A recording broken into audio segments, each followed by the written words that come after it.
Can anybody hear us? Anybody still there? I'm here. Okay. Could you hear that audio? Anyone No. in the chat? That was just playing.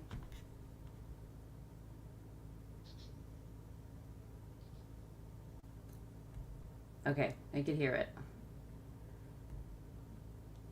All right, I'm going to mute us back and play this.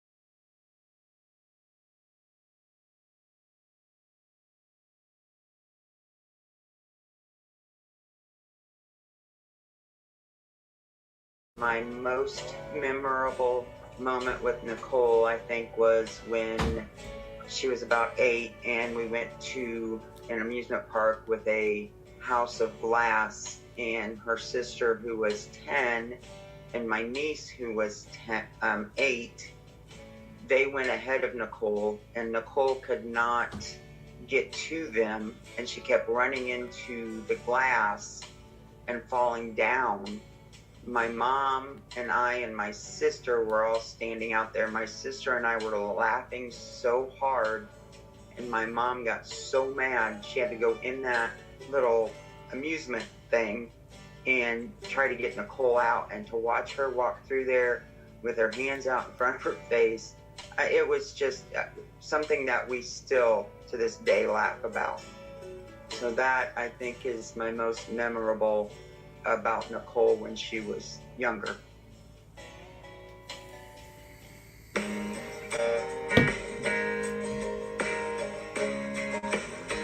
Want to make that clear. Okay. I was never told anything about. Oh my God. Yeah. But yeah, that's her. I'm so excited. It was awesome. Just listening to her sing. I love it. I miss it. I can't believe it's going to be a year. I can't believe it's going to be a year. The 30th is what is actually on her death certificate. They couldn't, we don't know. But the 30th is what they have on her, and that's what's on her headstone, and all that stuff. So I just want to make that clear. Okay. I was never told anything about the 29th was the day that she died.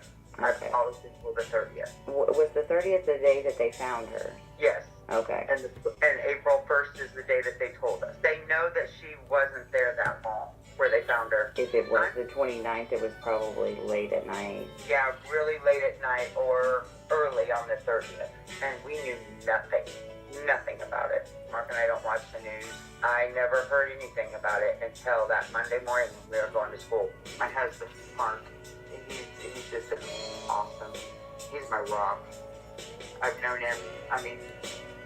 Nicole was 8 when we started hanging out and just doing things together with the kids when Allie was down from Grand Rapids, and he's just been a constant part of my life. And 8 years ago, he became my husband. And a few months after we were married, we were going for guardianship of Corbin. And I told him, you don't have to stay. You didn't sign up for this. And he just kept telling me he ain't going nowhere. And through all the troubles and everything that that we've had with Nicole, and even her growing up, he's always been there for me through the hard times and everything with her. Here we are. A couple of years ago, we fought for guardianship of Riley. And, again, I told him, you don't have to stay, because I know you didn't sign up for this. And he just, all through these years, he's been by my side, he's been my rock, and he's always told me, I'm not going anywhere. He's an awesome guy. I wouldn't trade him for the world, that's for sure. Making me tear up. Being around him, he's like a calm in the storm. He is. He's my calm. And I know, deep down, he's hurting too. Yeah. But he doesn't he doesn't want me to see that because he doesn't want to upset me. Yeah. And I'm like, I'm showing you my emotion. And he said, I know. And I need to be strong for you. And I just can't. I mean, I don't know what I would do without him, Mel. I really don't. Yeah. And 2 weeks after we put Nicole on the ground, he had a heart attack again and was in the hospital and had to have 2 stents put in. I don't know. It's like compartments, you've got, It seems like a lifetime ago for all of the anxiety and the unknowing and what's going to happen today and is there going to be justice for my daughter? All of those, that makes it seem like a lifetime ago. Yeah, but it's it does. but a moment ago for your daughter and for all the good memories and for the laughter and that's the part that's seems like yesterday. Yep, I know. And that has to be such a hard dichotomy to grasp, like wrap your head around. There's been days where, I'll wake up and I won't remember right away, and then it hits you, and I stop and I think I'm never going to hear her voice again, and it's so hard, Mel. Yeah. It's so hard to think, never in my life, never, and I know everybody's like this, never in my life would I ever told you that I was going to be the mother of a murder victim and go through all of the emotions and the pain, and every time you go to court, you look at these people and you just wonder why, I just want to know why. What did she do that was so wrong? That they had to do this to her. Because she was a good person. She just had her demons. That shit just takes a hold and you can't get away from it. Yeah. It's hard to get away from, I should say. Yeah. But I honestly believe through looking at the last few weeks of her life and the stuff that she posted on Facebook and everything, can't help but think that she really was trying to get clean again. Because she was talking about going to AA meetings and, work out with her sister. Yeah. Positive things. And it was all positive. Her skin had cleared up in those pictures. And that's how I knew she wasn't using, and I just wish I could have told her how proud I was of her, but I never got the chance. There's we did have her boys, but there's a reason why we took her boys, and we became guardians of her boys, because she couldn't take care of them. But I can't help but think she was trying to get herself back on track, to get her boys back, because that's all we ever wanted, Yeah. I never set out with the intention. I hope one day you get a straight answer. But you gotta remember, this is not a kid that tells the truth. Like, he's lied all the way around the room. But I keep going back to the way that she was acting before they killed her. And there was people in the car, her car, when she came there. Today you choose this and you choose that. And sometimes those choices end up defining us, and it's like, think of all of the roads and the choice that you're about to make. How is it going to impact the rest of your life? She never got to make that choice again, and that is what is just heartbreaking.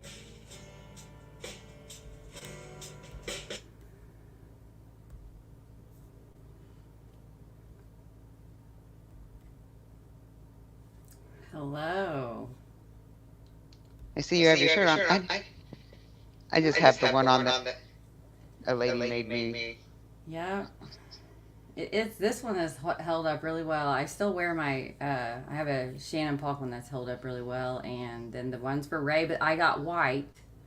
So, of course, it's been since 2019, so there's this nasty ring. I'm like, you never know how dirty you are until you would try to wear a white t-shirt that becomes your favorite. Our problem was the fact of the hard water that we have, all rusty. Yeah. So it got big old rusting.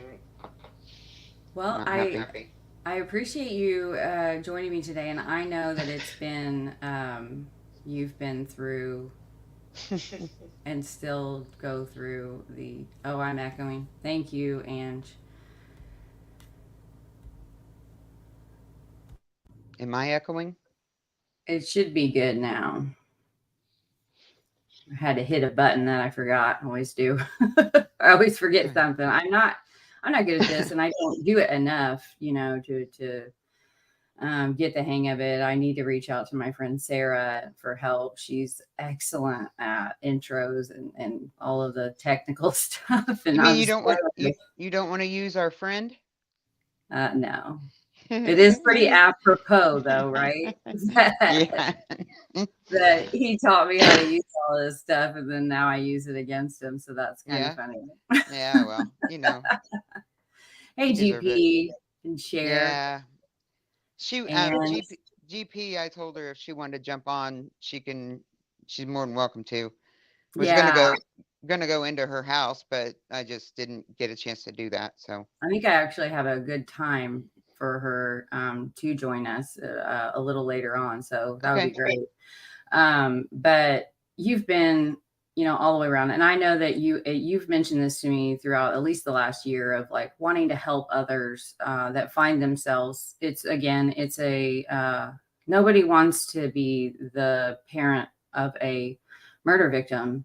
Yeah. When your child becomes a case number, I can't think of really anything worse than something in this life, than losing a loved one, especially a child, because it's just not natural. We're supposed to outlive our children. That's just and when Absolutely. it's sudden and when it's at the hands of someone else. And why don't you go ahead and tell us a little bit about that first? I think it was April 1st. Yeah. You guys It had was late in the been. evening. You had heard. Was it Corbin that had heard something on Yeah. the radio? Well, we were going to, because I work at the school that he goes to. So he always rode with me. And we were going, and I was in Battleground getting ready to turn to go to the school parking lot. And this thing came over the radio about a woman that was unidentified. She was found on the 30th in Newton County. And, we were just talking about it. And Corby wondered if it was his mom, and I was like, "Are you kidding me? What would your mom be doing in Newton County?" So we just kind of dropped it and went about our day, and we came home and we had supper, and we had put him and Riley to bed, and the cops, the Tippecanoe County Sheriff's Department, two deputies showed up about 8:30, and told us that the body that they found was Nicole, and she had been murdered, and my whole world just fell apart Yeah, because you got she was my baby, she was my last born, and yeah, when she wasn't battling her demons, her and I were really, we were close, and like I said in the recording that we listened to, um mhm, it was always our intention for her to have her boys back. We never set out to raise them. We just had to take care of them until she yeah, could, you know. yeah. So, but it was something else, man. And not knowing anybody or having anybody have to go through what I went through at first, I was going in blind. Right. Yeah, and I know that's the main thing that you want to be a part of. Yeah. And I know that we had talked after I had got back from CrimeCon, which it was a while ago, so you probably don't remember, but that sentiment of exactly, and you can put in Google, Google search, like, and there's, and unless you know exactly the phrase to put in, like, what do I do Yeah. when I find out, there's not a lot. There's a little bit more now than there was in 2019 even, but it is who is going to be literally like, I don't know. I don't know if I would want to get up the next day So to read something lengthily to try to find comfort and help, it's not going to happen. No. So there's just nothing. There's sudden loss without murder is It's painful devastating. enough. I mean, you honestly, you don't know what to do. You don't know where to go. And it's like, Yeah. I don't even remember how I found out about um, that website that I think I sent you that link for the Yeah. help. Yeah. Yeah. And, there's funding out there that will help, recover the cost. You have to pay for it, and then you have to jump through a lot of hoops, but Yeah. it helps, especially if they don't Yeah. have life insurance. So Yeah, we're gonna go through that. I'm yeah. probably gonna do this episode with you, and then maybe like a follow up where I really dig into all of those links that I put into the description, Okay. because it is, and that was the one thing that at CrimeCon was focusing on was, well, you have a choice to attend these, and I think a lot of the ethical creators and podcasters that were there, I saw them all, and that made me so happy in my heart because it's like. This is where we should be when we're here, hearing from the victims' families and how we can better help them and like what they need. And the need is just I can remember the court hearings. And you just so unnecessary that you had to be in a frantic anxiety state over those. Are they canceled now? Like, can you find out? It's just like pulling up my case, but you have no reference for what my case is. You have no reference for what a victim's advocate is. You have no reference for murder, capture, adjudication. Yeah. You don't have any reference for that. And I mean, obviously there's a small niche of us in the true crime world. And unfortunately now you, along with many of the other parents, they know. But to get help out there for others and grieve. So you've got, and I know you had talked about that a lot of like, how was it when after you find out, obviously, and then did you go into figure this out mode? Did you what was the next morning that you woke up on the second? Like what happened? How am I going to get through the day without busting down? I have to be strong for these boys. They've lost their mom, the little one. I mean, he's 8 now, but Riley doesn't remember his mom. Doesn't have any memories, any fun times, nothing. He has none of that. And I had a granddaughter that was really close to Nicole too, and it's like, how do you be strong for all these people when you're dying inside, And Yeah. that's I didn't know how I was going to go on. I didn't know what I was going to do. I didn't, you have to plan a funeral and it's just Right. it's crazy. Crazy. Yeah. I'm going to say this, but can I smoke on your channel? Yeah. Okay. I just didn't want I see to. I don't think it's a thing. So yeah, I don't care. Okay. You do My you. nerves. I got to. You're fine now. Hi, Chris. And I don't want to hear anything about anybody telling me to quit. All right, guys? Just let me be. We'll save it for tomorrow. No. Yep. But yeah, I can remember this was my moment of complete and utter awe of you. You don't like me to boast about you, but I don't really care. I'm going to. It was one of the very first initial hearings for after I call them the delinquents, but yeah.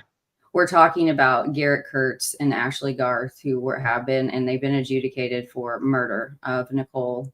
And then there were some sisters, so they say, Talitha Beckley, Jasmine Parker, and Christopher Mathis. And so you have 5. Yep. Could you just that alone was too much. And then not knowing when things were canceled, you didn't have good communication in the beginning with anyone, and it was just such a fear, but you didn't know how to ask. And that's where I think we can help people that are coming into this or are just starting it or going through it, and more the merrier. Any other parent that has advice or a loved one, if it was your sister, it's not just parents, but Yeah, no, right, I just want to share right, my experience and what we've went through so that, right. and get that information out there to somebody that even if they don't have anybody, if it happens to one of their friends or something like that, hey, hopefully they'll Mhm. remember, you know, I can give them this link to start this. And Right. but Yeah. yeah, I didn't really start. There was one day that I never broke down in the courtroom unless I was mad. I was I was not very nice when I was doing my victims' impact statements, but Well, um you're getting ahead of me now. You're trying to deflect oh, from the okay. story I want to tell. All right, sorry. Then Yeah, I'll stop. I I'll was stop. just, yeah, when you find out, obviously, like the senselessness of this, Yeah. of what they did was so and utterly senseless, and What did we get, that, like 4 different stories of oh, what was going on? yeah, And then none of names them adequate, names never will be. I Oh, know. yeah, Names that were throwed out, and right. it's like, who is this person? So, yeah, Yeah, that was pretty some crazy. wild times. Yep. But we were. I think it was initial hearing. I feel like there was a lot more than one of them were brought before the court, and All they're 5 of them. yeah, I think so. And we were leaving this courtroom. Okay, just to set the stage, the Newton County courtroom is tiny. It's this. There's a you go through the main door. You're obviously going through security, Mhm. and then there's a flight of stairs, an elevator if it was working, or you get lucky to get on it and have enough time. Yeah. And then you're on the floor where the courtroom is, and the courtroom is very tiny. So you're running into people that you don't necessarily really want to be around. And the delinquents' family members had showed up. So we're all leaving. We get down the steps, and two of them had the nerve to like approach you and say they were sorry, but their child didn't do this. Like, oh, sorry, but like Mike, and Oh, then they're yeah. trying to tell you their child's story. And Yeah, I you're just talking about remember, the 5th one, right? yeah, Okay. the I would have I would have lost it. I probably would have been removed from that court air, like that room inside. Like, But just the nerve to do that. But you were so graceful and so understanding and empathetic with, like, well, they've lost too, yeah. And I was just like blown away, and like it was such a awe-inspiring moment for at least me personally, of just, and you have kept through that through, yeah, there's been times where I wouldn't cross you, but at the end of the day, like, you have always put just, true justice. And this has come up here lately. I want to touch on it about, would it have if you weren't confident, would you want anyone arrested and just to have someone held accountable, even if they weren't the right person?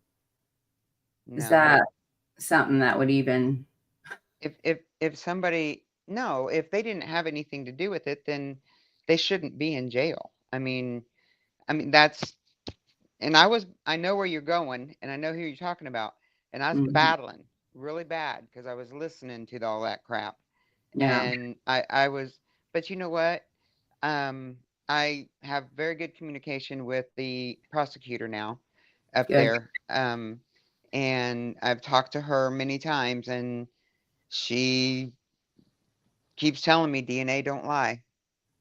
But 100%. I wasn't speaking very clearly, but You're fine. I know where you were I going. that too, but more so with another case that we're very familiar with, but people Yes. have been saying about the Patties, the Marchands, and the Williams, of just like, oh, well, they don't care if it's the right person, they just care that someone's held accountable, and That's not right. That's not true, I don't think. no, not I and mean, I've never met What them. good would that do? Like, it Yeah. just seems like the most asinine, illogical, hurtful thing to say. And I know that, like, I just saw the way that you acted throughout from day one.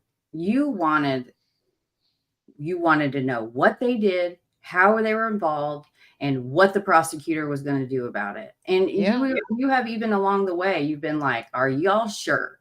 You know, and whether that was like, maybe Talitha Beckley's a little bit more responsible than Yeah. assisting a criminal. Maybe, and like constantly questioning what was going on just to make sure that the right people were held accountable for what they did to your daughter. And I think that's Exactly. where us in this community, can really try to mind our words for thinking something that illogical of victims' Yeah. families. And I know that you've gone through a Ooh. lot with what we are through. You've gone through the initial knock at the door, the frenzy of capture, then Yep. the hearing start. 15 days. 15 days it took So the they were Newton all, County Sheriff's Department to get them all. 15 yeah, days, that's it. I And know. I They really I kicked butt. was I know they did. They were awesome. And my first thought was when Talitha was finally arrested, I thought about the Patties. I thought about Abby and Libby's families. It's like, why can't they get the justice that I got? Yeah, And there was one point in time that I did tell the prosecutor at the time.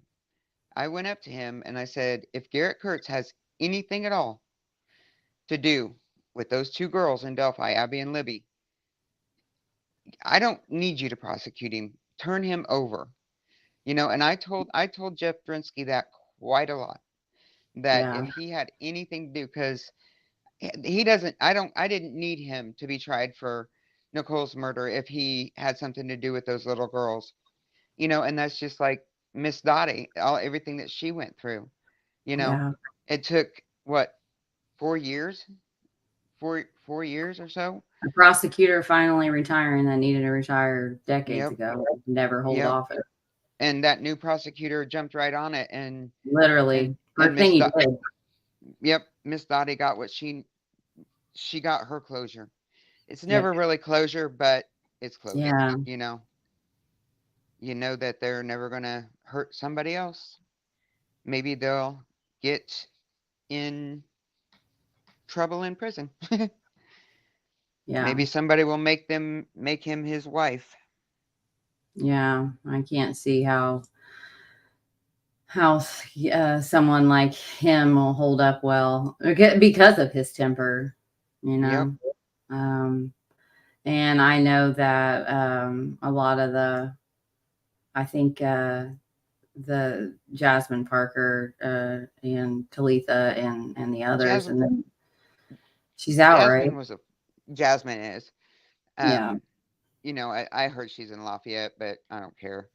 I mean, yeah, whatever, She served her time, she did, but as time went on, and because it took a total of 2 years yeah, of me going back and forth to Newton County every month, and sometimes every week of the month we would yeah, have to go up there.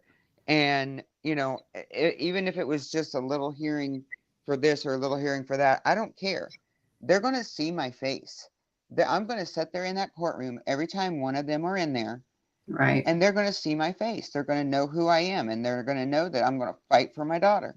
Yeah, you did. So there was one time, can I talk about the time that me and Miss Beckley were left alone together in the courtroom? Oh, yes, please. Went Please up do. there. It was a hearing for her, and she was sitting up in the defendant chair. And I don't know if the judge hadn't, I don't know if it was quite time for her, but it's like the prosecutor, her attorney, the judge, there was nobody in the courtroom but me and her. And I was sitting in the back row. Now there was only what, 4 or 5 rows of Yeah, pews, on each and I side. was, yeah, I was sitting in there, and I was just facing forward. I thought, I'm not gonna engage with her. I'm not gonna look at her, nothing. So I was just facing forward, being good, because I was by myself, being good. And she turns around and she says, I just want you to know that I loved Nicole. She was my friend. And my head went just looking at her like, okay. I just wanted to say, then why didn't you stop it? Yeah. But I honestly feel now that she has a heck of a lot more to do with it than what was presented. And there's also another name out there that I'd Yeah. really like to know what that involvement is too. But Yeah, me too. the two that I wanted, because after everything that happened, I did sit down and talk to Jeff Drinsky at the time, and just basically told him, fine with the plea deals for the three, but the two that I wanted to see do prison time, were the two that are in prison right now. Yeah. For a long time. So they're the ones, I just think that they're the ones that are involved. And Yeah. I'm going to throw this out here too. Mr. Toby Garth got on that podcast and was talking about my brother and how my brother and his wife and his daughter came. Toby said that they came to his house. Yeah, they went to his house. Like the day after that all this happened, we found out Ashley was involved, because my brother and Toby worked together for many years, and Andy and Jess wanted him to know the sins of our children have nothing to do with us. I do not have a problem with you, and I'm not going to retaliate to you or anything like that. In no Right. way, shape, or form did my brother and his wife and his daughter state that they thought Ashley was innocent. Andy said, no way. As soon as I heard that Ashley was involved, I knew she had something to do with it. So I Right. want to clear that up for my brother, because Yeah. he's pretty hot about it. And I mean, I you bet. know what my brother looks like. So I do.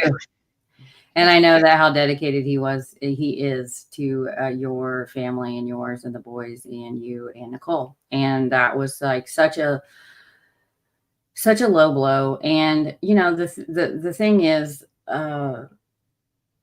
sometimes people don't care about the truth, and so you put something out that like there, and then it fits your narrative, your agenda, and then it just becomes true to people, and they don't question it. They don't question, or they don't double check, or that. So now that's just out there as this happened, and he would never. never. I Ginger's heard right. that. I heard that, and I was just like, What the hell? why? Why Yeah. do that? Why do that? What don't know. will that help them? I know. Actually help them, other than just to hurt Andy and you guys. And Yep. and that's the thing that I know there's a lot, and I know you don't want to get into it. So just what we're talking about, chat, is Ashley Garth. So Garett Kirts was sentenced pretty early on, and the other the delinquents, and then Ashley Garth was the last, and hers was a jury trial. Yes. So because of the nature of a jury trial, you have a right to appeal that. Appeal was as soon as Judge Moulter sentenced Ashley, her first appeal was requested. And that's something that families need to be aware of too, because they don't tell you that. Like, especially in these smaller counties, they just don't have a lot of victim advocates that work within the prosecutor's office to make you, like, to let you know. And so that's like one thing of just like, what is like we're done. And now we've like, what is this lady doing? Why is she asking for an appeal? Like, what does that even mean? She didn't get it. If you had the foreknowledge of it, then you would be ready for it, and you'd be ready to handle it. Remind me to go back to the picture. Okay, and I want to say something too.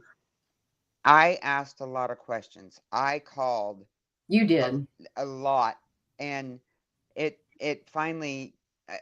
When we went, I'll get into that more later when we talk about my little incident that made Mr. Drinsky decide to start talking to me. So I'll get into that later. So okay, but so Ashley Garth she is found guilty by a jury of her peers through a trial that lasted 5 days, which is pretty typical in Indiana. I know people don't they don't want that to be a thing, but trials are normally 5 days. I've seen many other Oh, states. yeah. I watch trials all the time. And that was the hardest thing I ever had to sit through.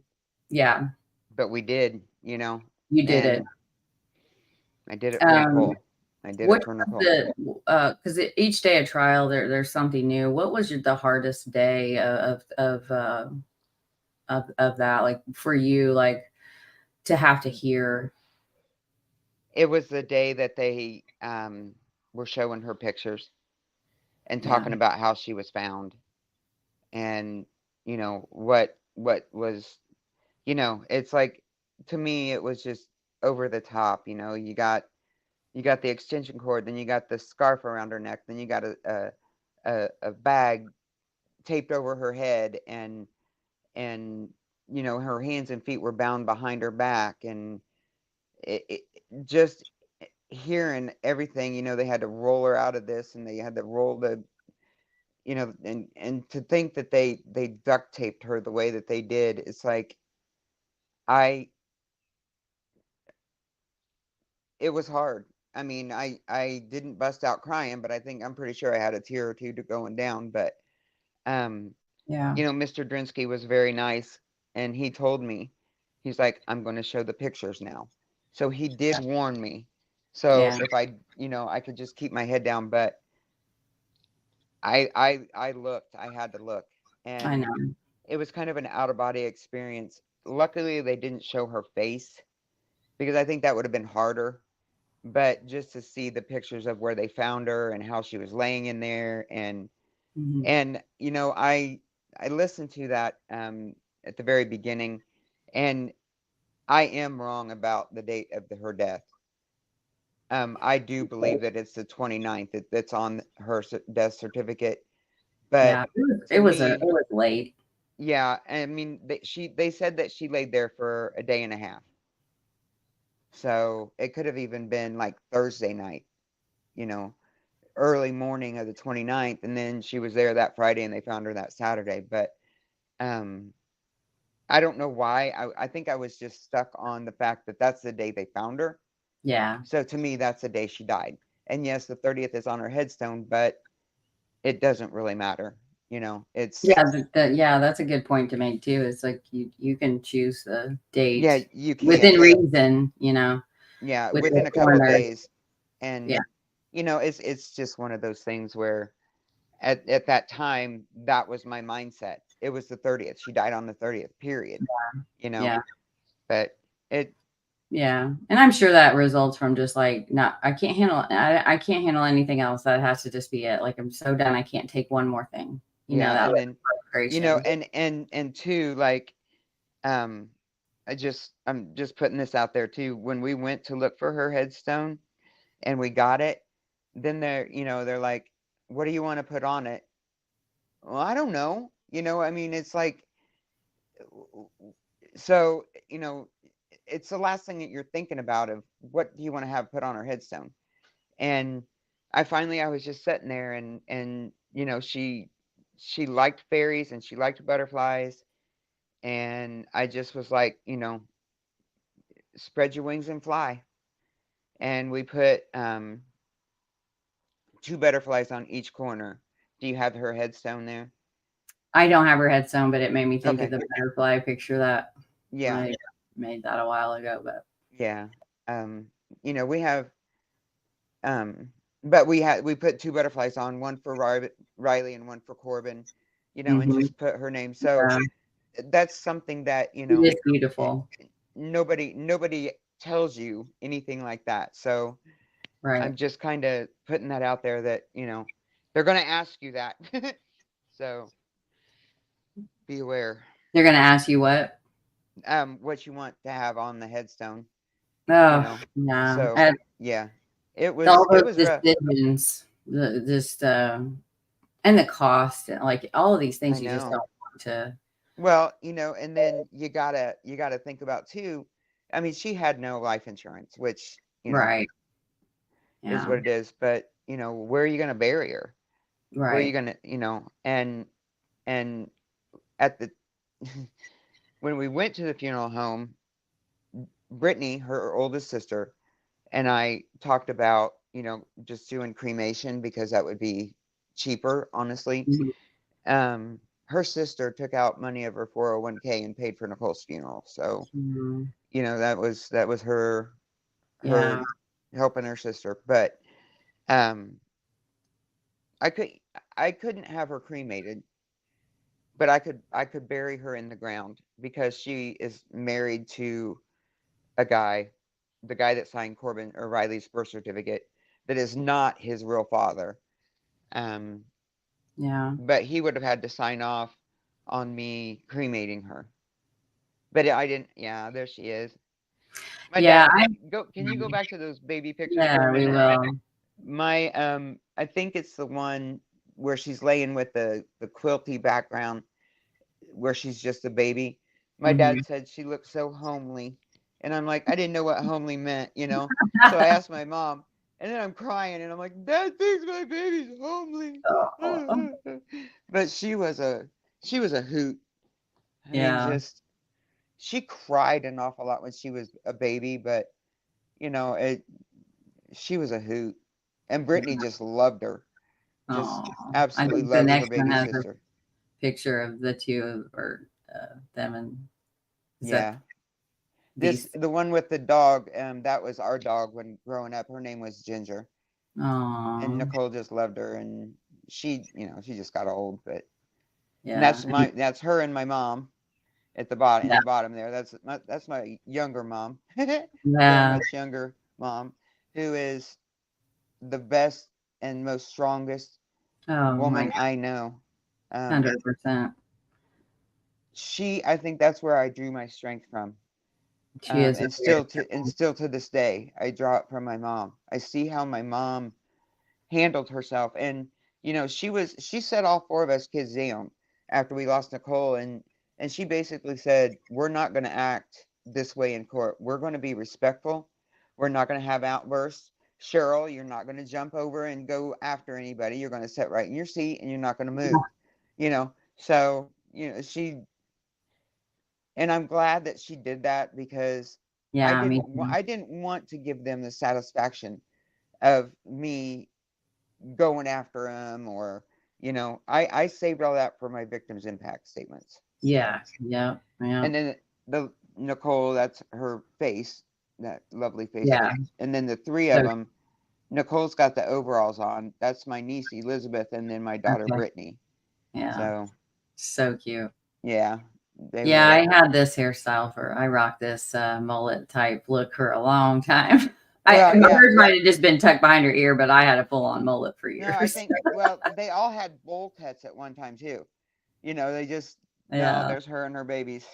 yeah, They're yeah. so much older now. I know. That's why I felt comfortable sharing this picture because they don't look anything like it, and it's been shared publicly before. But Yeah, I'm not worried about that while on um, your station. I just don't do it on Facebook. So yeah, I wouldn't. I just don't unless advise. Riley's bailing hay. Look, we can look at what's happened to. Just go look at what's happened to. Um, you know, uh, Kelsey German. Yeah. Just there's just no need to drag kids into it. And yeah, she's an adult now, but what she went through at the hands of the public, it was just No.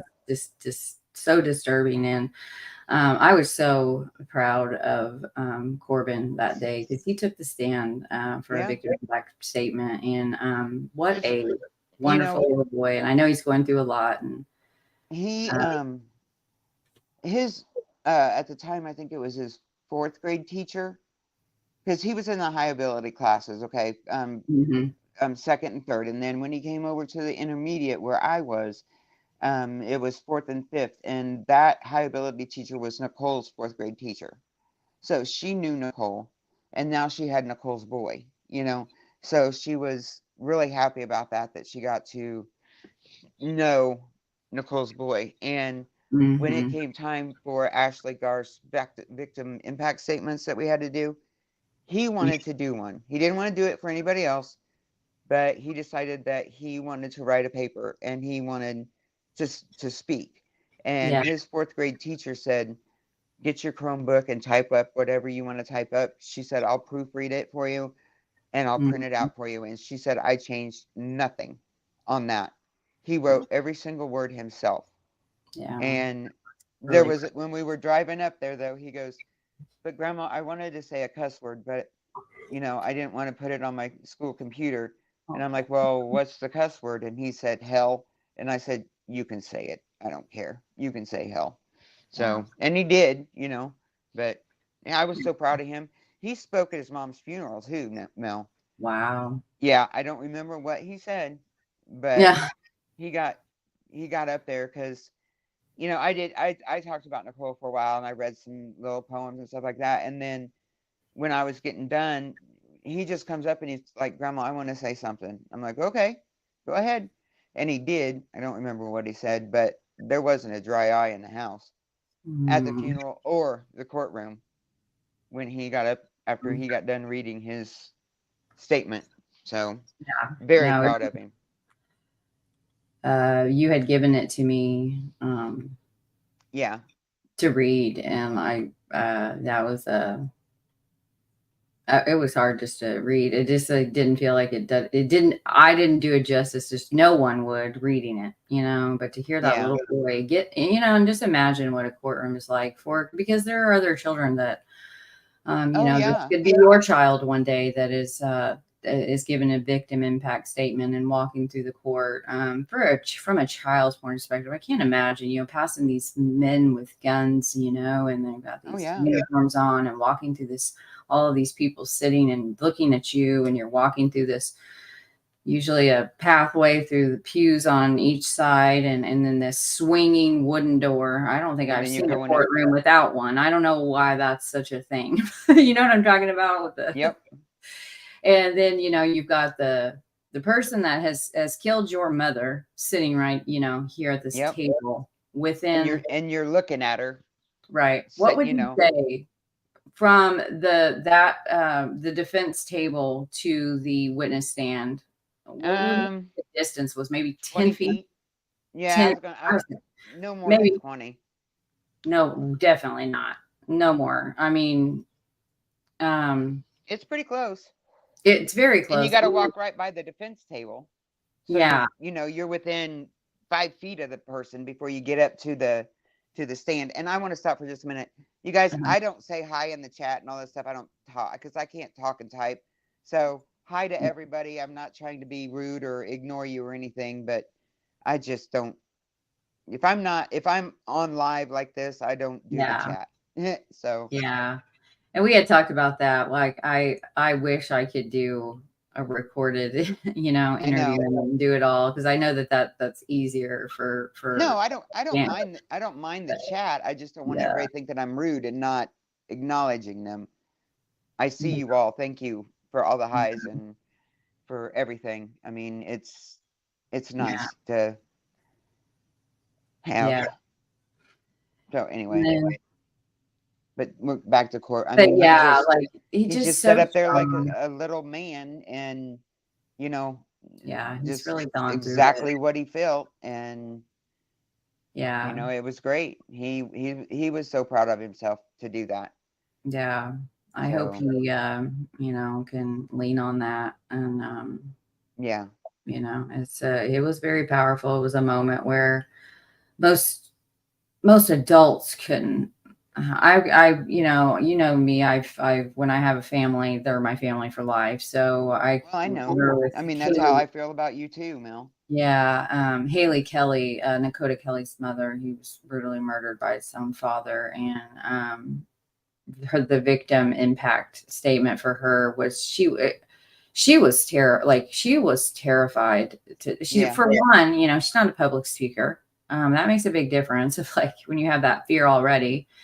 And then of just doing her son justice and saying the right things and writing it. And I know I helped you guys and proofread, and I try to help her as much as I could. And I'd even said, I'll read it for you. You can do that, because they didn't tell her that. Yeah, Ginger. We did that with Ginger because Ginger was. I don't know if she was sick or if it was her mom, or I don't remember what it was, but the probation, is that who it was? It's in there. I think it was a probation lady that read her statement. And then my mom had wrote one too, and she didn't want to get up on the stand and say anything. So Yeah, but you can have, you could write it and have someone else of your choosing, or the, yeah, usually leave it up to the victim advocate. So the one I in thought you were sick, Ginge. IMPD was terrible, literally terrible.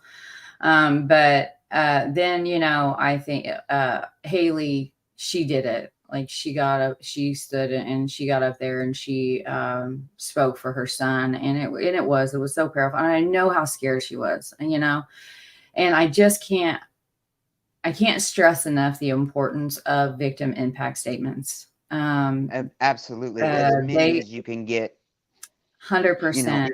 and many family members is, and they don't have to read it. All they have to do is write it, Yeah, and because somebody those else will do read go it. into the permanent record of the Yeah, case. and So, I mean, it's like for the appeal and everything too. right. Those impact Yeah. statements will be in there. So, And then having the right to speak yep, at a parole or what is it called? The commutation. I think I might be saying that wrong.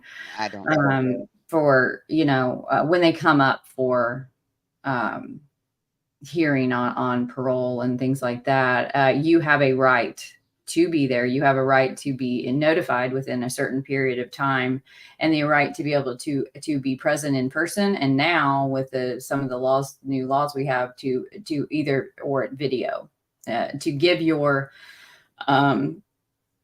opposition to why this person should not be let out. And I'm telling you guys, like, people don't understand, that, you hear a sentence of 55 years, or you hear a sentence, especially when they do this, the judges do this. I hate it.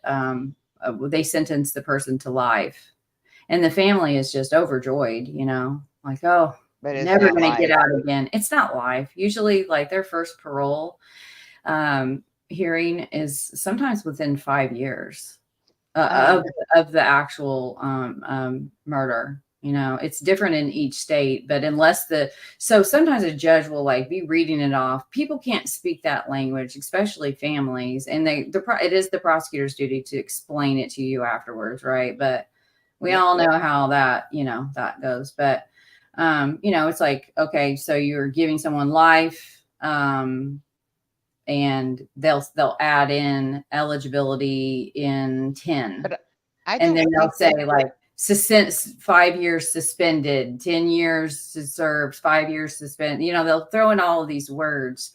I did that with I know Chaotic and I were both, my friend, Chaotic Beauty and Crime, Amy, Yeah. with Amaya Robertson, the sentencing that the judge imposed on that mother from this what a disgusting person. But her sentence it looks like it is like, woo, they really laid it on her. No, not when you actually do the math of it. It's like, she'll be out in a year. Like, it's literally nothing, but it sounded real big. I think it was like 15 years, Yeah, but but they won't. They'll serve what, 8, and then they yeah, have their yeah. time that they've already served, and that I, gets I did the math for it. I don't remember it. I'm sure Chaotic, if she's here, she does. But yeah, it was sick. But it was sick. Just an absolute sick sentence. But they do that a lot. But I just can't stress enough for the parole board and the probation, the one, to have these victim impact statements already on file, and then for families to show up. I know it's that, and see, that's the thing about murder. If your child dies, worst thing ever. If your child dies of cancer, it's horrible, Yeah, but it ends there.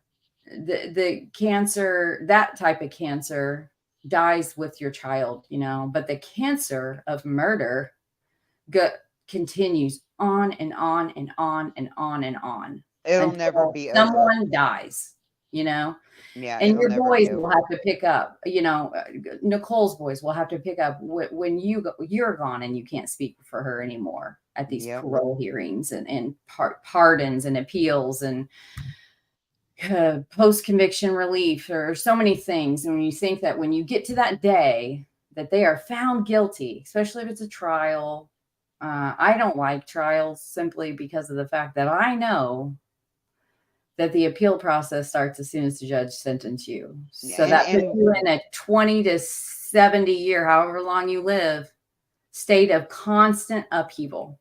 And well, going back right back to that day of, for you, it was April 1st of 2019. And Yeah. that's what, it's awful.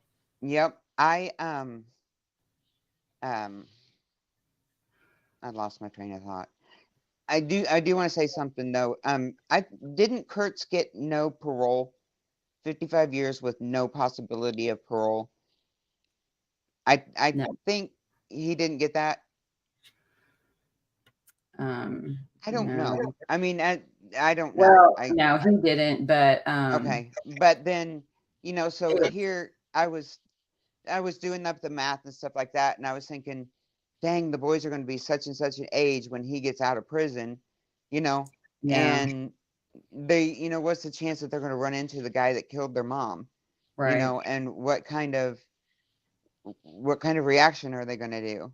But Right. then, luckily, he's not going to get out while my boys are still alive, you know. Yeah, he said Mark Delgado, prosecutor Mark Delgado, because that's and the judge there in White County, because so Garett has a sentence of 55 years for the murder of Nicole Bowen in Newton County, Indiana. And typically there's there's a crediting system. There's classes to it, A, B, C. I can't remember 1, 2, 3, but for murder or a felony above a 3 or 2, I believe, depending on what it is. It's 85% of the sentence before they could be eligible. And there are things you can do for good time credit. And so they can be, they can't do anything. They can earn no. Sometimes you don't even have to do anything. It's just like a 1-to-1. Like you just stay there in the jail that day and you get an extra day, you know, so you can get out like 50% of your sentence, which is stupid. But, so 85% he would be eligible to go before a parole board of the 55 years. But because in White County, the judge, I think it was Judge Thompson, he was sentenced to 55 years, and that's to run consecutively to a sentence in Newton. So consecutive means that he does his 85%, say he does good and doesn't get any time tacked on in prison. Then he will immediately, that's when he starts serving the sentence for killing Ray Hainish in White County, Indiana. You know, and it should have been Ray's sentence first. He should have been prosecuted for Ray. Yeah. If they would have arrested him for Ray, Nicole would have been here. Right. But they didn't. And I'm glad that Miss Dottie and Roxy and Char got their justice. I just wish it would have been like the 55 years first for Ray, because he killed Ray first and then Nicole, but White County dropped the ball big time on that until, you know. Yeah, they really did. Yeah. And that was the thing where, I don't know if I told you that, what he called me. I got a call from White County. Indiana. I'm like, I'm going to answer this, but I'm thinking like, this is probably someone Greeno sent to harass me. Yeah. You know, so I answered it, and I was gruff. I was like, hello. I know, I do that too sometimes with numbers. And he was like, yes, is this? And of course he didn't know how to pronounce my name. And he's like, is this, I think, said Melissa. And I'm like, this is, I wasn't wanting to say, because I just thought this was Greeno setting me up again. And I was like, who is this? And he's like, well, I am, and he's kind of like, now I literally almost hung up on him, but he's like, I'm the prosecutor in White County, Indiana, and I'm following up on an email that I see was read, and none of your emails were ever, you were never emailed back, because I emailed Drinsky and did a campaign against him, and Facebook campaign, and what was that? What's that site we did share against Drinsky? Yeah. No, not Drinsky. Against Guy. No, I like Drinsky. I liked him. He did good. But Robert Guy.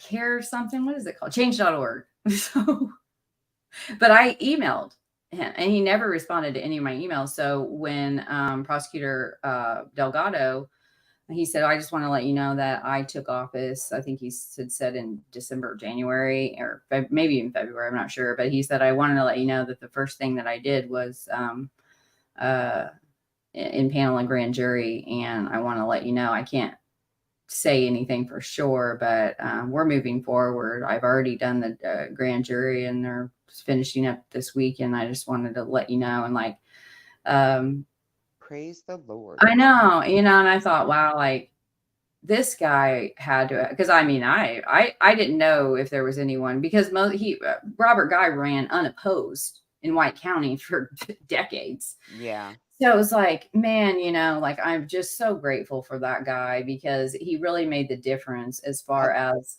keeping a serial killer behind bars. Well, it was so funny when we found out that they were gonna charge him with Ray's murder. Corbin and I were actually getting our hair cut when the text came in, and I told Corbin, and we're both going, woohoo! We're just like, we're all happy, and don't buzz me because I moved, but it was pretty cool. It was pretty cool. He was so excited for Miss Dottie.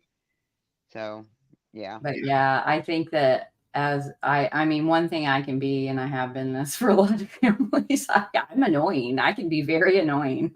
Well, I don't mind. Well, especially when I know what's right and what's the right thing to do. And I don't care. I don't give any of my forks away to anyone that doesn't see it that way. But I could send emails, and I sure did send a bunch to old Robert Guy, and he never responded to anything I ever wrote. No. But I thought it was really just kind of Delgado to kind of like even recognize that, of like, you really have been like, he said, I wanted to tell you personally. Good. And I was just like, thank God. And of course then we're talking with Miss Dottie and Cher and Roxy, and we're just like, oh my gosh, it's finally going to happen. And Miss Dottie had it, she was a witness to that. And like, like, that's another thing is people, I had said that earlier. I do want to hit on it because I think it's important for families to know. They think, oh my gosh, like trial. But plea deals are, if they are efficient, because there's within a guideline, so because they can't appeal their guilt. They can appeal the sentence, but that's a completely different, a lot less stressful than appealing their guilt. Yeah. And when you take a plea agreement and the judge agrees to that, because that is a big part of it that people like seem to forget, that judges they're the last say.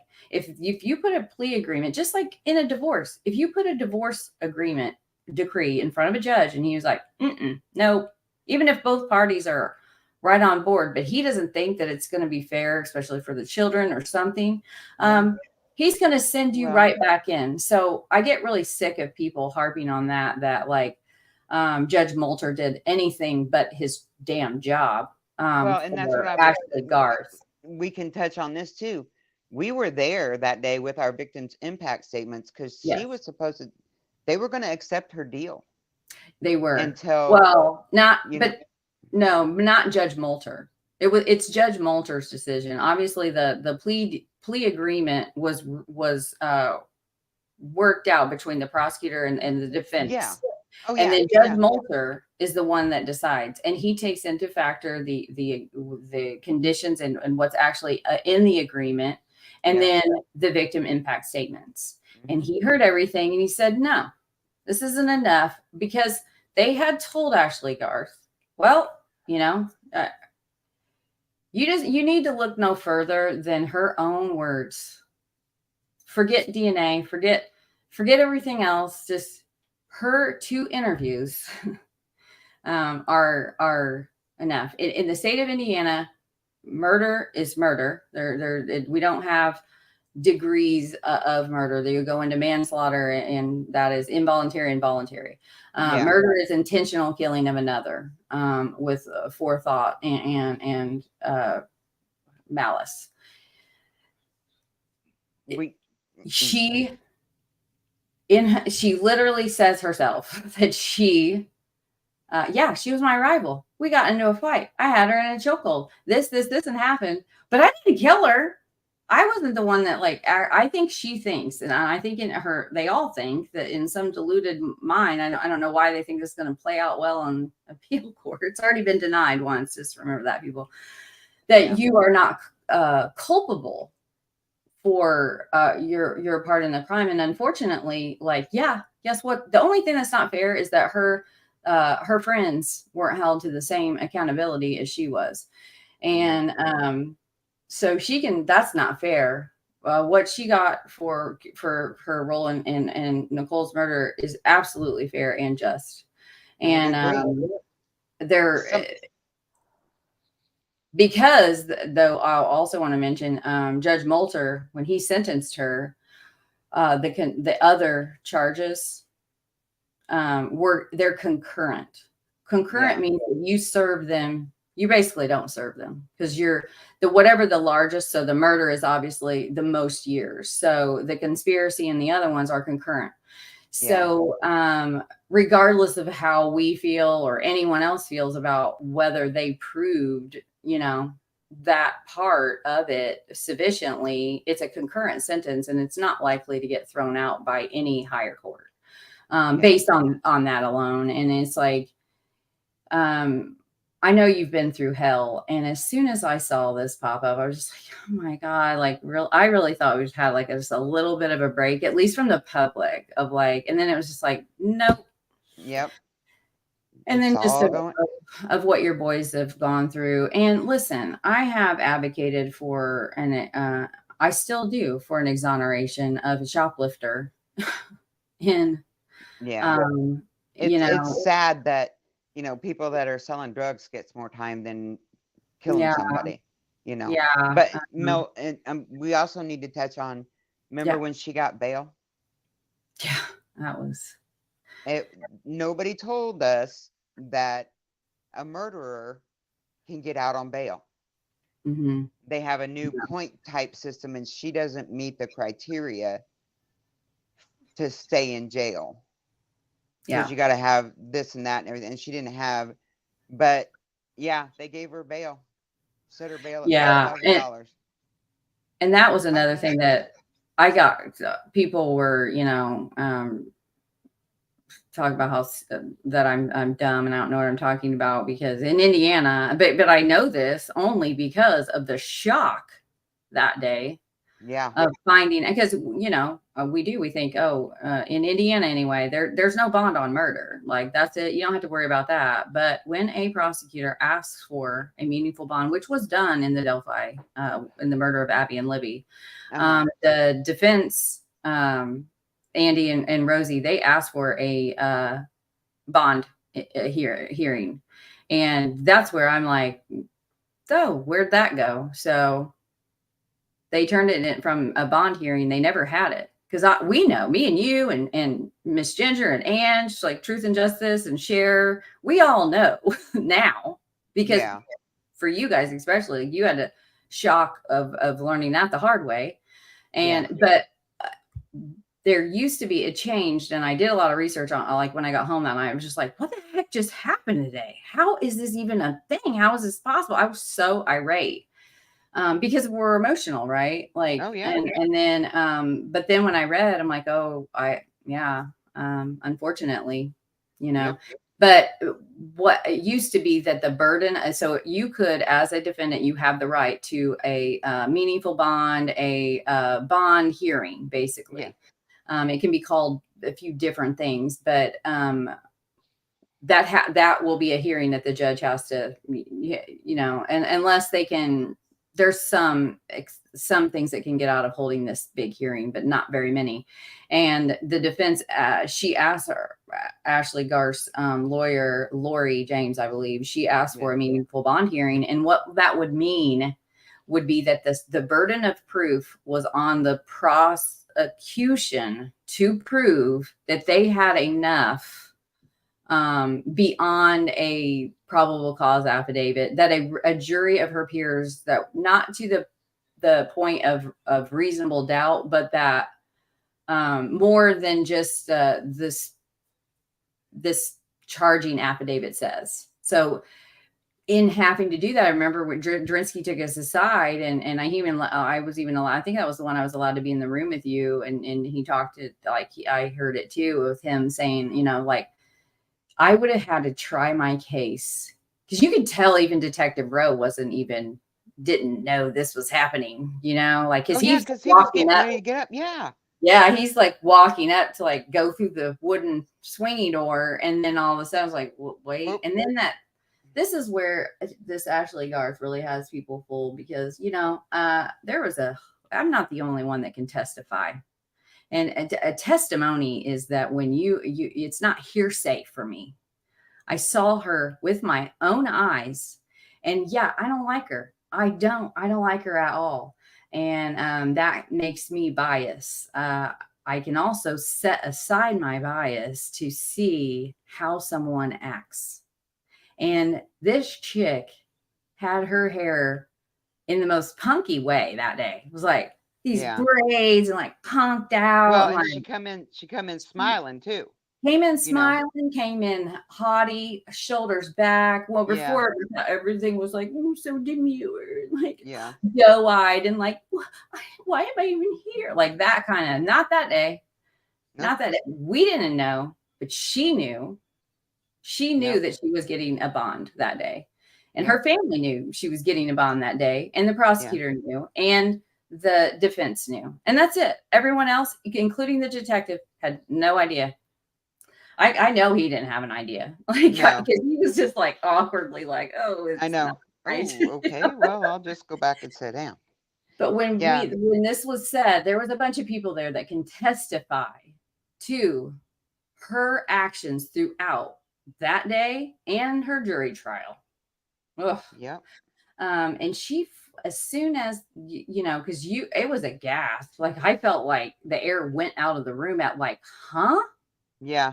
Because I remember Drinsky like immediately like, hey, like I'm gonna explain this to you, you know, and he took us off in that little room on the side, and like, but she knew, and as soon as like Roe goes back, because I could see her, so I know Roe had like backed on up. She's sitting in a chair like I'm sitting in right here, and there's the table, and she went like this.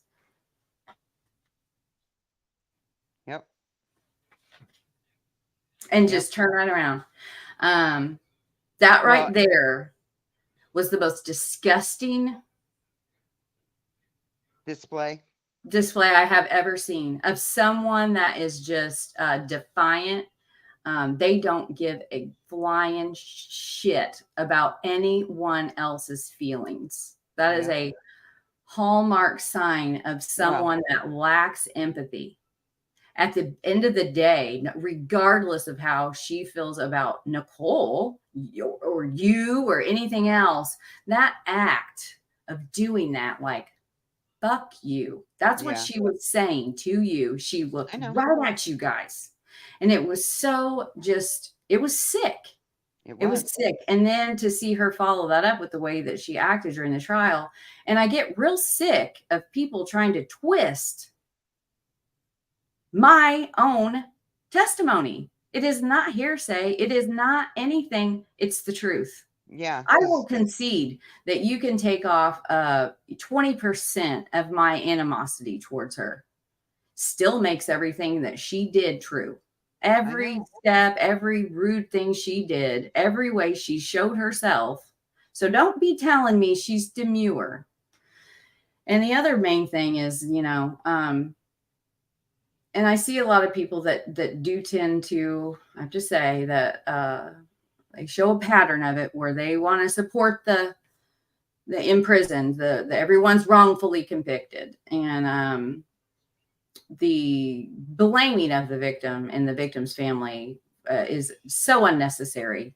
In even if you think someone is wrongfully convicted, it's just no way to go about it. And I can't stand the creators that do that.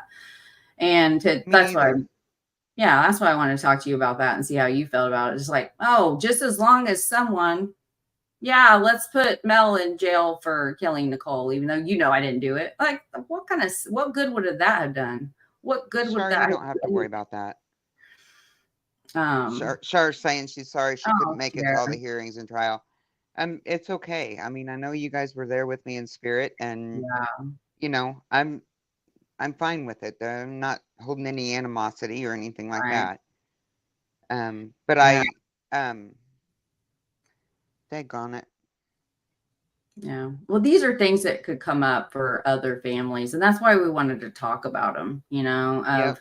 You can find yourself here. I mean, I've watched so many trials now and seen the antics of the defendants. Like Ashley Garth isn't anything new out, but but it just shows that there's that commonality that she has with other defendants that are Well, guilty. and that other person that was doing all this advocating for Ashley, what really pissed me off, and I don't understand why she could do this, but trying to get Ashley free, what did Nicole's autopsy and her toxicology report have to do anything with Ashley's freedom? Can Yeah. anybody explain that to me? I mean, because What did showing crime scene photos have to do with Ashley's freedom while not Ashley is on the I phone? I didn't know that they were showing crime scene. She showed. She showed one, yeah. Are you kidding me? She did not. She obviously, it was when she was just found in that what they call it, a blind. Yeah, it was basically a trailer, a semi Yeah. trailer made For into some a wedding reason, shack. she found it super relevant to have to point out that Nicole wasn't wearing. GP, you remember exactly what it was, like she wasn't wearing socks. So she Shoes. showed It was shoes. shoes. She had her Yeah. socks on. Showed Nicole's the bottom half of her body, as as the crime scene photo would be. So what the? No, absolutely. Same What the with heck? Delphi. Yeah. And people were Yeah. like, they were going to get out anyway. No, they weren't. No, they're not. Not if we as a community are responsible. Just because you can get something from a courthouse doesn't mean that you should upload it to your YouTube channel as you Yeah, I sit in know. your closet or your bedroom or your dad's basement or Yeah, it just never made sense to me, Mel, why she had to do that. Now, it okay, doesn't. and here's the It's thing. nothing. Corbin is very smart, I know. and now he could go on YouTube and type in his mom's name and get that female dog's page, and then go in and at 13, 14, read his mom's autopsy and read his mom's toxicology report. Right. Why would you do that? Why would you do that to let a child potentially get in there? Yeah. I just like Yeah. the podcast that I'm okay with him like listening to your podcast and the things that we've said and everything because it's the truth. Yeah. And I know her autopsy and her toxicology report are truth, but she had no right. She had no right to put that out there for the public.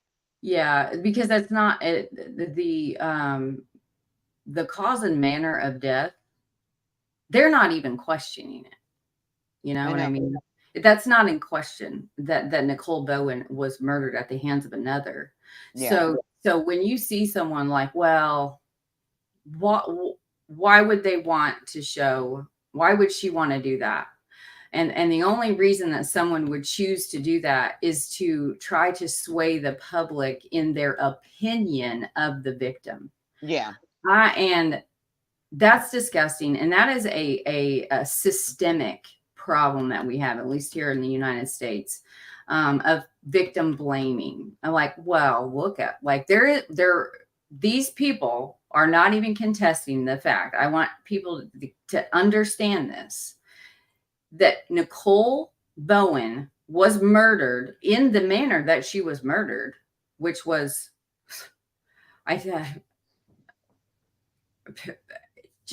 all of the things that Miss Cheryl mentioned. Headlock, like 2 different headlocks, rope, just scarf and a bag with duct tape, the duct tape. And that was the thing that was so infuriating to me about what Case Global did with the crime scene photo. There was literally no point to it. It does nothing for the appeal, the post-conviction relief for Ashley. Yeah. It does absolutely nothing, except for the fact that I have all of it on USBs, and I have an envelope saved. So in case any day that it's ever deleted, I can send that to a parole board.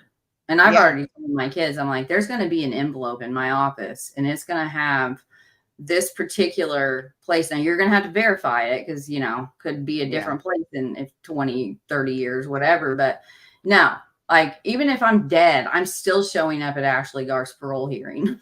Good. And I'm sending them all of those, because this is a person, because what a parole board wants is they want, so all these things. And I kept getting these notices. I finally had to figure out how to stop getting the notification every time that she like gets a degree or does this or whatever. So she's in there doing all of these things to get out early, to get out on parole early. That's why you do all these. So you do these programs so that you get out, because these are things that are going to come up in a parole hearing, right?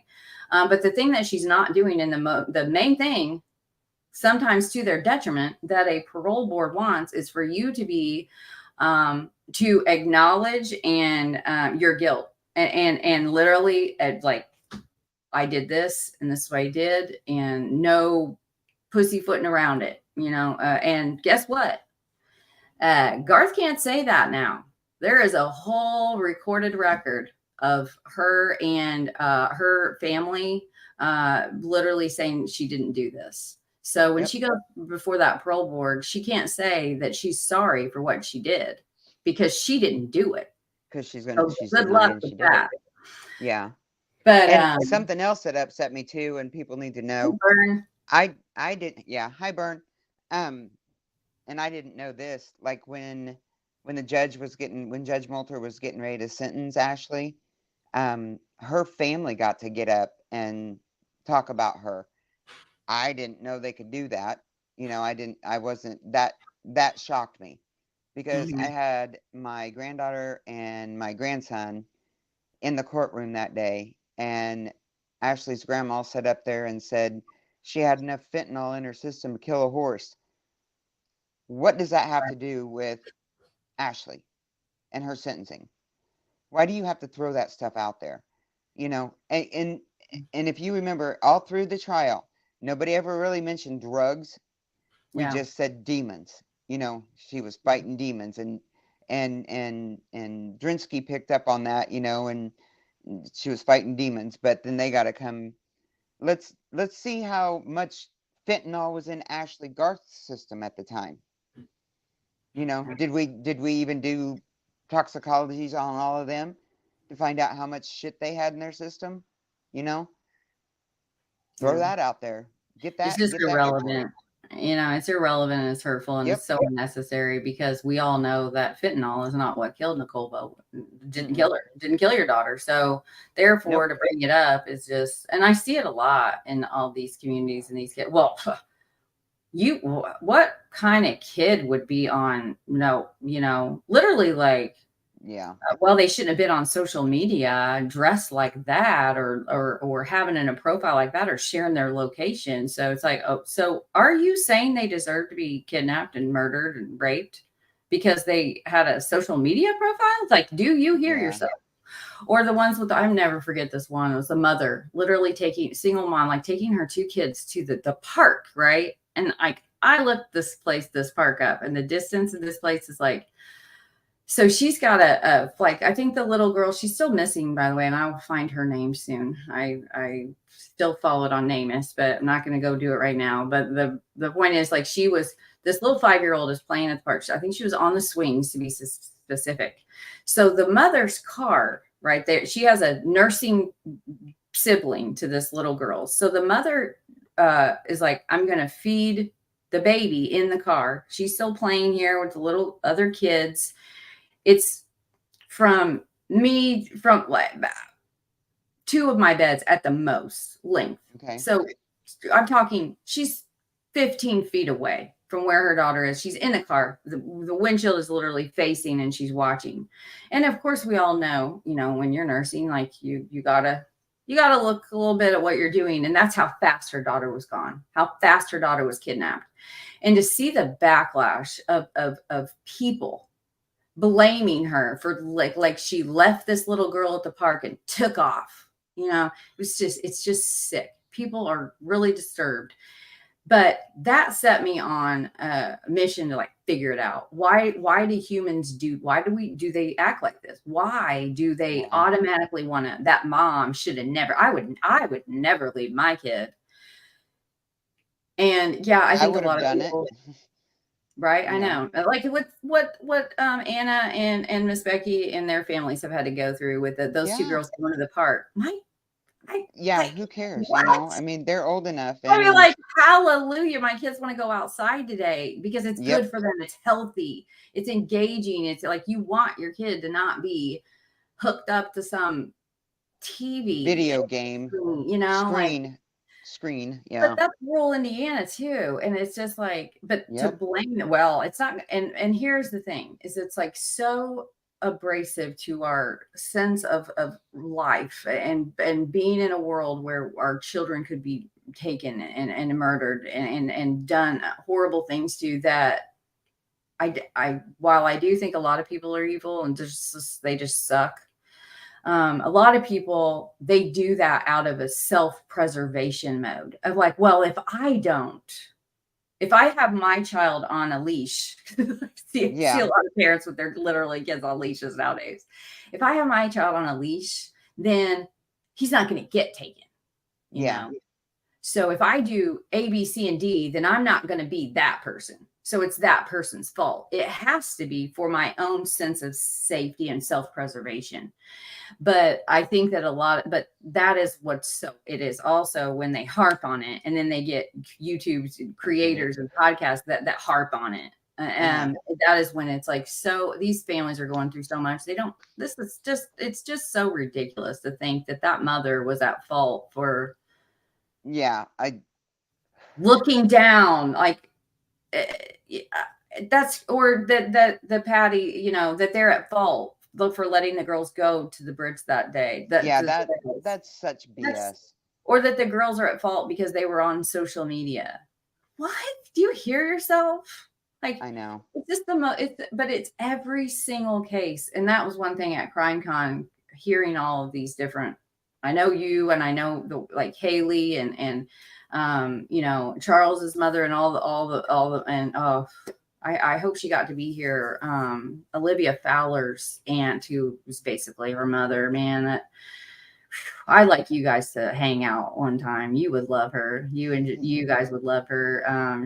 She is a badass. Really?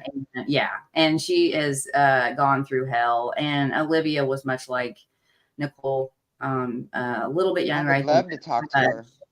I think she could really use I think that she would really benefit. And they have a group of them. It's called, it's on Facebook. It's called, I will talk to her about adding you to it because it's a lot of moms and families in there. And I think that, I know you'd be willing to, that's why I'm even mentioning it live, just to, hey, let's talk. Absolutely. Because that was the thing at CrimeCon of they were not expecting that. Because they've all started foundations and people want to judge them for that. And that is just sick too, because it's I'm amazed that they got up the next day. Yeah. Yeah. But what do we want as a parent? We want our children to, if they happen to be dead, which is unimaginable, we want them to be remembered. Yep. And when Miss Becky, and it was her and Tara there, when she said that, of why they started the park, and I know you and your family are a huge part of that park. Not me. My brother Andy and his wife Jess. Yeah, the ones that thought Ashley was innocent. Yeah, I know. No. Yeah, I mean Andy and his family. I knew that there was someone in your Yeah. family. I knew he was, but I Yeah. couldn't remember who all. But yeah, I mean, literally, like that park's there for a lot to do with your Yeah. family. Your brother. Yeah. Well, my brother And and his wife. Yeah. yeah. I'm not going to take any credit for it. All that credit it goes to my brother and his Oh, wife. 100%. They Yeah. were very because they have a daughter that is the same age as Ashley or Ashley, too many crowd of Abby and Libby. Yeah. So, they played softball together. But At one people are, point, so threatening to, I'll burn that park down, that it's a money laundering, that they're crooks, yeah, and it's profiting off their daughters' deaths. And, people are just sick. yeah. It's like, okay, I don't feel good. I don't feel good about myself. Let's just start making negative comments about everybody else. Get a Yeah. life, person. Grow up. Put your big girl or big boy panties Yeah. on and move on. Just Right. And my there's thing is, nothing good about you can degrading think, somebody. just like how I feel with Case Gullible, and all, like with this Richard Allen, is innocent. You can think Richard Allen is innocent. You can think Richard Allen is guilty as of right now in this time in history. You can also not there. It doesn't do. You're not accomplishing anything when you are ignorantly just putting out the things that the family is involved. Oh, they're inconsistent with their statements. I have talked to enough in real life, like murder victims, family members and mothers and sisters and aunts and uncles and best friends. And you're not, if you're consistent and everybody has their story straight in all of these different branches of a family, because it does immediate, you go victim, out. That's how an investigation is. That's just how it is. There's no need to stay victim, because no one deserves to be murdered. Don't care what Greeno says. It's just not a thing. I know he thinks it is. No one deserves to be, killed in the streets. Just the things that he and his people say is just disgusting. But it's not your choice to play God. It's not, and that's what I let them all know too in their victim impact statements. I was going to say, when you were talking about the gal that was like she doesn't do public speaking and she's all nervous and everything. Miss Haley, yeah. The very first victim impact statement I had to do was for Jasmine Parker. I was scared to death. I didn't know. Huh? I'm here. Okay. Pop really bad. But getting up there on the stand, I really didn't. It was kind of short, my speech, and I didn't really get to say everything that I wanted to say because I didn't know what to do, for the first time. But I tell you what, those second through the fifth ones were wicked, and yeah. So, if and I had help from one of the teachers at school with my first impact statement because she teaches the language arts, and I told her, I said, I don't want to sound like a hillbilly when I get up there. So she helped me out a lot, changing some of the words around and everything, but everything was just from the heart. And if you have to do an impact statement, I highly suggest that you sit down and you write down everything that you want to say. And, like we said before, you don't have to get up and read it. Somebody else will read it for you, and they're in the courtroom. Yeah. And I know, like, this came up for Miss Cheryl. It came up for, I think, me and Ginger. I think you a little bit. We it's okay. Like with Miss Haley, I'm not a good writer. I don't know. And or the grammar or spelling or whatnot. And it's such a difficult thing to do, but I promise you it'll be worth it. And you'll have that, and you'll know that someone knows what it's like to be you, to be in your shoes. Yep. And that's what just, those statements are about, of like, and there are and I will link some of them. There are really good references for people that have gone before you, victim impact statements, and you can listen to those, you can read those, and you can glean some ways to write it. Or I've helped write several of them, you know, or just corrected a few little things, or rephrase, you know, sentence structure or whatever, to where it's not taking away the context. It's just, you know, like what the meaning of it, it's just structurally making it readable, so that when you read it, that's why I do think when I was writing scripts for the podcast, that made it really helpful when I went to help other people with that. Because, you know, when you're writing a script, you're writing it to be read orally. So that's kind of how these victim impact statements kind of need to be written, but they also need to be written that one day when a parole board reads it. So, you know, but it's important. It is 100% more. You have to show up to those. That's so important. And I know that you showed up, and I think that it does make a huge difference. It makes a huge difference. Moulter even talked about that during some of the sentencing. It's like, you guys, in your steadfastness of seeing out justice, you know. And what is that word like? What does it mean to you? We have all these closure and justice and closure and justice and like, well, for what does me, that actually feel like, look like? When so, you know, I didn't really feel any kind of closure when Jasmine got sentenced, when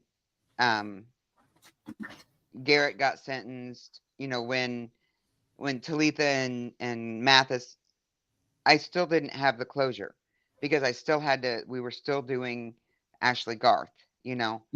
But I'll tell you, after the trial, and when they found her guilty, there was something that just came over me. I think it was my girl telling me, "You did it, Mom. It's done. Everybody's been in jail." And I came home because Ginger was sick that day. And I came home and I was talking to her on the phone, and something else Nicole liked was pigs. And I kid you not, I looked up in the sky and there was this cloud, and I swear it looked like a pig. And I told Ginger, I said, she's telling me it's okay.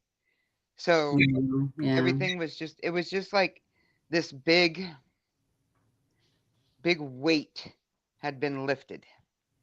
And the knots in my stomach were gone. The boys weren't going to be able to run into these people, you know, anytime soon. They'll be adults when you know, they're going to have to possibly run into them. And I was good. I just felt relief that all of them were sentenced, and I didn't have to fight so hard anymore until this past spring, when all this other stuff got thrown up on us. So now we're going back in November. Yeehaw. For those of you who don't know, there's a I don't know. I will have to ask. I meant to ask Aspen Connor, because I know that he talks with a lawyer. His name's Travis, but to see if he'd ask him for me of like what it means. Isn't Travis the one that's involved with the Gullible case? Yeah. The same Travis? Oh. Yeah, actually, you're right. I don't want to ask him. Maybe I can ask Teresa to ask Bob Motta. I just was saying, I don't know. Because I don't know, like, so yeah, I know what what is it called? Post-conviction relief. Well, it's post-conviction relief, but the actual hearing was called, it's a well, here, I'll look it up for you. Trial, like a bench trial. Yeah. Like, huh? To find out, it's to find out if we're going, if the judge is going to accept the thing. She's trying to get a new trial or trying to get off, you know. And so I have a feeling that it's probably going to be a new trial. You think so? Yeah, I do. I that's just my feeling. But, I could be wrong. And And I Judge hope I am Moulter wrong. is presiding over it. Yep. Who is Um, the judge that presided over the jury trial? Judge Moulter. Yeah. So, I know. They're appealing. Some of the things they said about Newton County people just they don't know crap, I mean, you are. it's kind of like when, Thank they you, Chris. Yeah, um that's the the case. when the news broke and they finally, put Nicole's name out there of who it was, and they were talking to all of her druggy friends. They never once, TV 18 never once I know. asked to talk to me. Now, Channel 13 out of Indianapolis, the day that we buried Nicole and the day that we found out that Garett Kirts was charged with murder, Mm-hmm. Channel 13 is out of Indianapolis, and I did an interview with them. Mm-hmm. The day that I put her in the ground, and it's just they're clear in Indianapolis. They're an hour away. Yeah. TV 18 6 miles down the road. Right. But they get on her Facebook and they get, all of her druggy friends and everything, It and was then so say, distasteful. It was and so then distasteful. then sit there and say that, she wasn't, nobody reported her as a missing person because she wasn't missing to us. Right. You know, I I feel so bad for Anna Darling because she's the one that she was Yeah. just fresh out, and she was the I one know. that did the interviews, and I jumped her, up one side and down the other, She and did. then She did make it she, right. yeah, I know she She's did, not I one know of the she only did, ones and later, I but yeah. and she because the poor thing, she's like, I'm just fresh out of school, and they don't teach you how to talk to, and I said, at Right. least please think about it next time.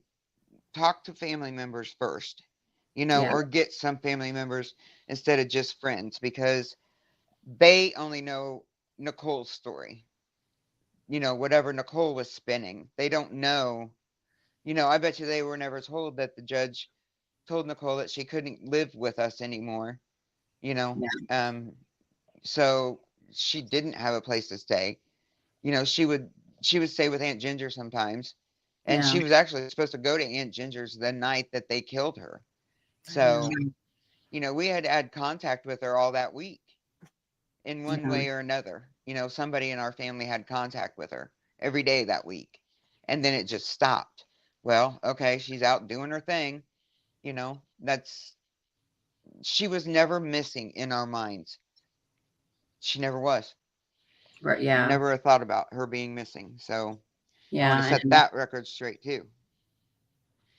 I've also seen that in many other cases where it's just like people can't help it. They just can't. It's like they can't help themselves to throw shade. It's like, well, I just saw it. I mean, because I followed. This is one that was Boone County Jane Doe is what it's been for 30 plus years of my life, right? Because Really? my family is Boone County, and like I grew up in Boone County area. It's where I spent most of my childhood days. Now I sound like a freaking Song. I was just song. about ready to sing. I was just about ready to sing Will it for Smith. you. So a little Will Smith going on, but Yeah. so this Boone County Jane Doe was always one, and so when I have I don't know how many. There's a certain detective, and he's so nice in Boone County that I'll find. I've looked for her on NamUs for, I mean, decades, right? Like because my thinking is there's a missing persons report, and there's an unidentified remains that match each other somewhere in this NamUs database. And if I or other people can take the time to make these, connections, because all you got to do is like submit it to, and then they can, if they say they have dental impressions, comparisons can be made based on you giving forth information. And I mean, this is one I have sent him so many things, and oh my gosh, there was one here like right before it was announced too. They finally figured out who she was. I was convinced, and he was too. Like I think his name's Detective Mike Beard. He had emailed me back because usually you don't, hear anything. Yeah. And he's like, I'm gonna get that to the, I think it was the coroner's office and pull that report for that one. It was just like, wow, like this there was a lot that matched up with this unidentified remains in this missing person report, and it didn't end up being her. And then like literally couldn't have been a month later, they have a press conference and ended up everybody just automatic. Oh, probably a prostitute picked up by a trucker because she was found off of I-65 there runs through Boone County. And no, she was a 16-year-old from Ohio. Oh my gosh. That was not in any kind of a high risk lifestyle at all. But for some reason, the missing persons reports were never, and like, so everywhere you go, because this is huge to me. So anywhere I can find news on this, like I'm absorbing it all. And it was like, they had to point that out. Like, well, there was no missing persons report filed for her. Her parents are long dead. I mean, and it's like so unnecessary. And like her family did come and like, they did think that she wanted to get away. I mean, they went through like all of her, she was a great student. She was not a troublemaker, like all these things. And like, it's just like people just can't help themselves to be horrible. And then also let's talk a little bit about, I know that just tell me. I know my intention and I tried my best to but I'm definitely not perfect. And so I'm not putting myself on some pedestal here, because with this family in particular and Ray's family, I know with you, I got you into that group. I thought it was True Crime Junkies, the podcast, because it's big and that would be great.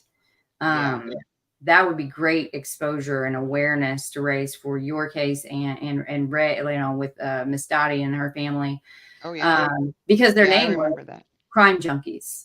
Remember that? And so there were two chicks too. So for one, like, that's pretty shady that like we didn't find out until I had already done all the work for their Facebook group that they were not crime junkies, the two famous girls, so that was kind rough. Looking back, I mean, that's impersonation, you're tricking people, and it was sick. The way they treated you was sick. But I did that to you guys. Like I'm not. I know you're not. And then Ed Bounds. Oh my gosh. That he's the very first person that I did a podcast with. I know. And and he was stuck on the fact that Garett was involved in Abby and Libby's death. So when I went to do that podcast, I told him, we will not be talking about Garett and Abby and Libby because Garett had nothing to do with it. Right. Garett's not smart enough to keep his mouth shut about stuff like that. And that has nothing to do with my daughter. Yeah, it has nothing to do with Nicole. Right. So I did my little spiel. And then when I got off the phone, I was still listening to the podcast. And I'll be damned if they didn't bring up Garett and the Delphi murders. And, first couple minutes. It's like, are you kidding me? I was so angry. I did not do any more with him. I'm like, nope. And then after that is when we got into that crime junkie stuff. And then came hi Barbara, our friend Greeno. Yeah, Ginger and I talked with him a lot.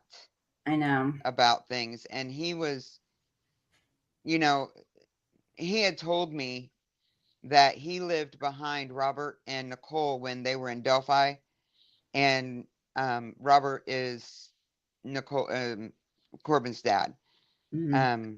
But Anthony was telling me that. So when I talked to Robert Bowen the next time, I asked him if he knew Anthony Greeno, and he said, "Oh yeah." He said that guy was hitting on Nicole bad, and it pissed me off, So, he knew Nicole, but he played like he didn't know who she was, So that's the first lie that I caught him in. Yeah. And then, you know, the whole Because he GoFundMe told you shit. about his mom being murdered, right? I'm not gonna Or say that yes he or no. he knew how you guys felt because his mom was Yeah, murdered. Yeah. yeah. I mean, he was He sympathizing wasn't with murdered. us, and she wasn't No, really. not murdered. She died of an overdose. It's a known, it's a provable fact. His Oh mom my was not gosh, you guys. murdered. Um, I'm sorry, I thought you knew that. Because that was what I No. was so upset with him for doing that and manipulating you and Ginger by this whole, because that made you feel empathy for him and like, oh my gosh, he gets it. He's in the same position we are. Yeah, he did do that to you too, Cher. Yeah, he did. Do that And, to Miss Dottie and her girls and that and family. it's simply not true. His mom was not murdered. It just no way around. There's no way for him to get around the fact that there is no unsolved homicide. There is no any case other than her death certificate and the investigation into that led them to believe that she was, she choked from an overdose. No one was at fault for that. So to use Wow. that, or how here recently, I don't know if you probably didn't hear this, but You know what, Mel? I stay out of all that. yeah, I know you do. It's just those little things that he does, like what happened with crime junkies, freaking impersonator jerks. Then Ed Yep. Bounds, just a jerk. You don't have Yep. to be a jerk. Like you don't have to make up stuff. So that's the other point of like how they made this up. Like they made themselves look like something that they weren't. Ed Bounds know. promised you that it was going to be about your daughter. Greeno Yep. comes along and he's telling you, oh, I understand because my mom was murdered and it's an And unsolved case. And then you guys open up to him. That's emotional and I extortion and manipulation. I told him from the very beginning, don't F me over. Yeah, Because I've already been effed over twice. I know. I'm giving you a chance. Don't F me over. And what does he do? Yeah. I'm so angry with him, and it just like, and then all the crap that he's saying about you, and you know what? He's an ass, just a plain ass. And no, I've heard in the past that he says he talks to me, and Yeah. he does not talk to me. I do not talk to him. I Right. have blocked him from everything. Yeah. Blocked him from getting a hold of me at all. Yeah. Yeah, he likes to lie about the fundraiser, but and luckily for me, I had put in because I was embarrassed. So I had what I wrote it on my Facebook profile, which is what I use for my YouTube and like podcast stuff. And then I'd also put it in Ray Hanish's group. Okay. Luckily for me, it was even though I deleted it off my own about calling him out, because there was a lot of people warning me of like, hey, don't let him set this fundraiser up.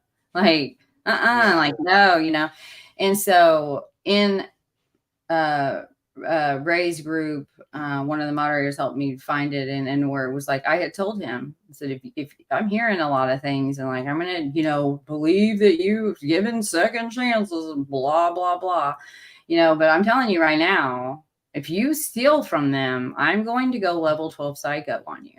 And I did, because he did steal. And it feels good to me, and I know Miss Dottie and her family probably feel the same way. You have done so much for us, Mel. You have stuck up for us.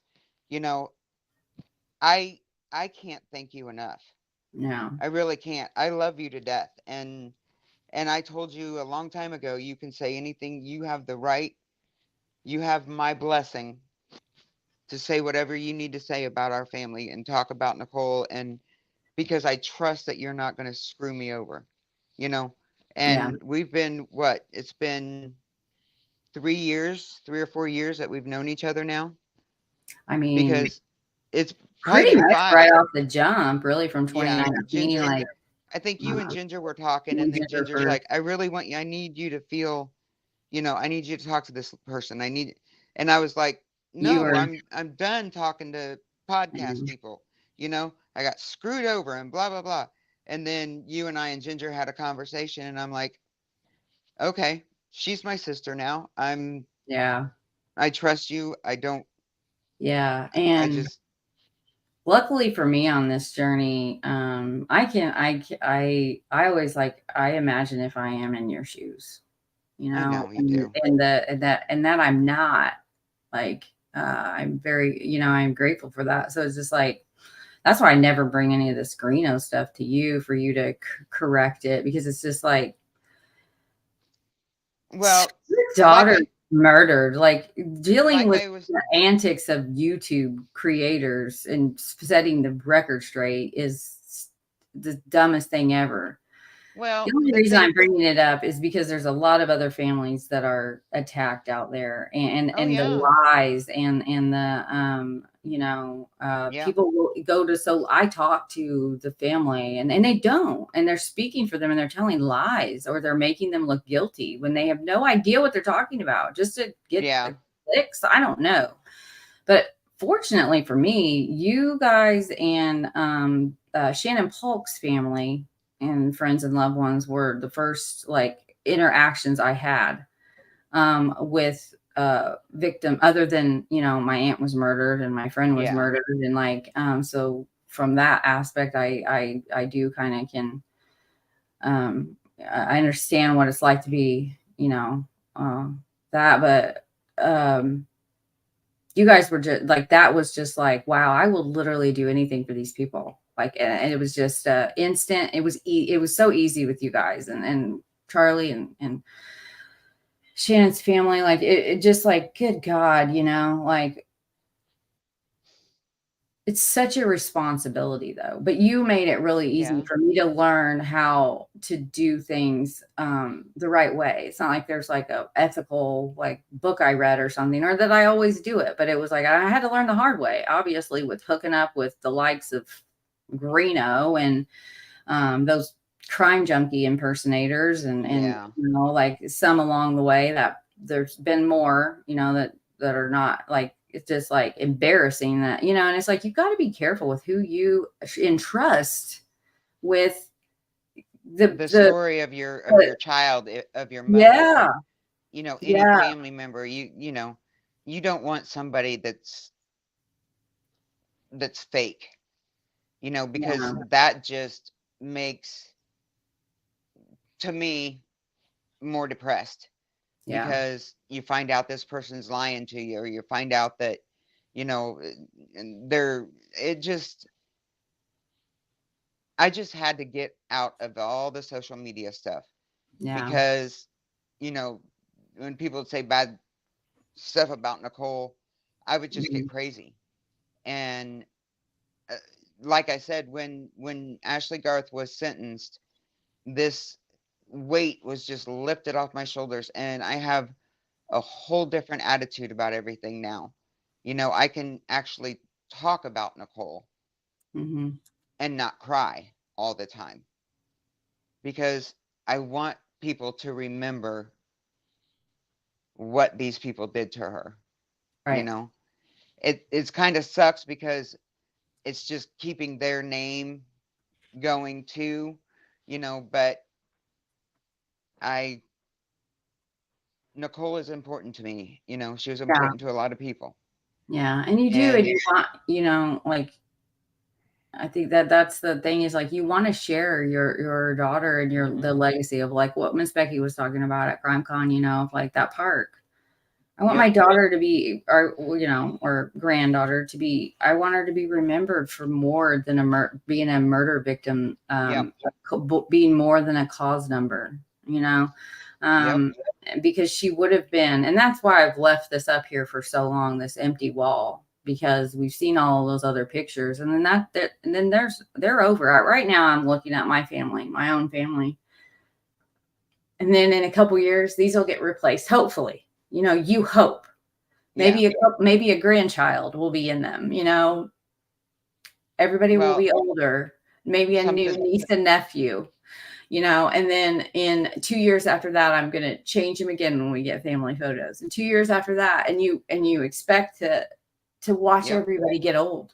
Watch your grandkids grow up with their mom and those pictures. And when someone is in your shoes, there's no more wall. And this is at the hands of another person. This isn't that's what makes it just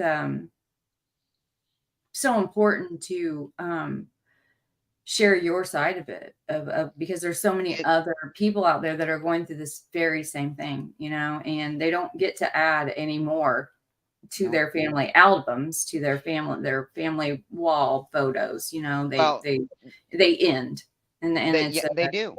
And my sister-in-law, she's a photographer. She does a bunch of weddings and everything. And her and my brother, they just had well, he's going to be a year old, but they had their first grandchild. And they live in his daughter and grandchild and husband, they live in Texas. So they were up, and it was before Nate went to the Air Force, but everybody wanted to get a family picture. And it's like we're all here, and I in my mind I'm thinking, no, we're not, because Nicole's not here. So we're doing all these different poses, and like pictures of my daughter Brittany and her two girls together, picture of Elizabeth and her son together, and my boys are standing by themselves. So I so want to find a way to put Nicole in that picture with the boys, just kind of like fade it in. I would love to know how to do that. Oh, I can do that. Which picture are you talking about? Well, it's just a picture of the boys. I'd have to send it to you. And then I just want to fade a picture of Nicole in with the boys so that they can have that picture and I can have those pictures. And those kind of pictures can be hung on my mom's wall instead of just the two boys together. Okay, so you're talking about like it's not a picture that you have. Okay. Well, no, it's her though. Of her. Yeah, well, we can talk about that later, about what picture I want to impose in there, because I mean, does anybody have a question for me about anything? I mean, I'd be happy to give you the best answer I can. God, they were so little. Yeah. I think this was Chris, we already talked about Ed Bounds. This was on her, I think it was her Facebook, pretty much like within months of her murder. For and the boys. I don't know how old the pictures are from when she uploaded them though. But well, I know that she's sitting in the chair that she's sitting in and got her head cocked and stuff. That was her apartment on Ferry Street before she moved in with us. She had Riley, and they lived there. And thank you guys. She was beautiful. I mean, put a picture of her and Ashley Garth together and find out why Garett wanted to be with Nicole. Not that I would want Nicole with Garett, but I can't blame him for wanting to. Yeah, where's Ashley? Yeah, there's Ashley. Oh, yes, all right. But anyway, I don't know. I don't know. I can't They were just. Can I talk about my fit now? Can we get down to that one? When I was in the courthouse. Yeah, my fit at the courthouse. Absolutely. Okay, so it was a hearing, just like a little blurb thing for Chris Mathis. And we got to the courthouse at 9:00, like we were supposed to be. And they told me that Chris Mathis was already taken back to the jail. They did the hearing. And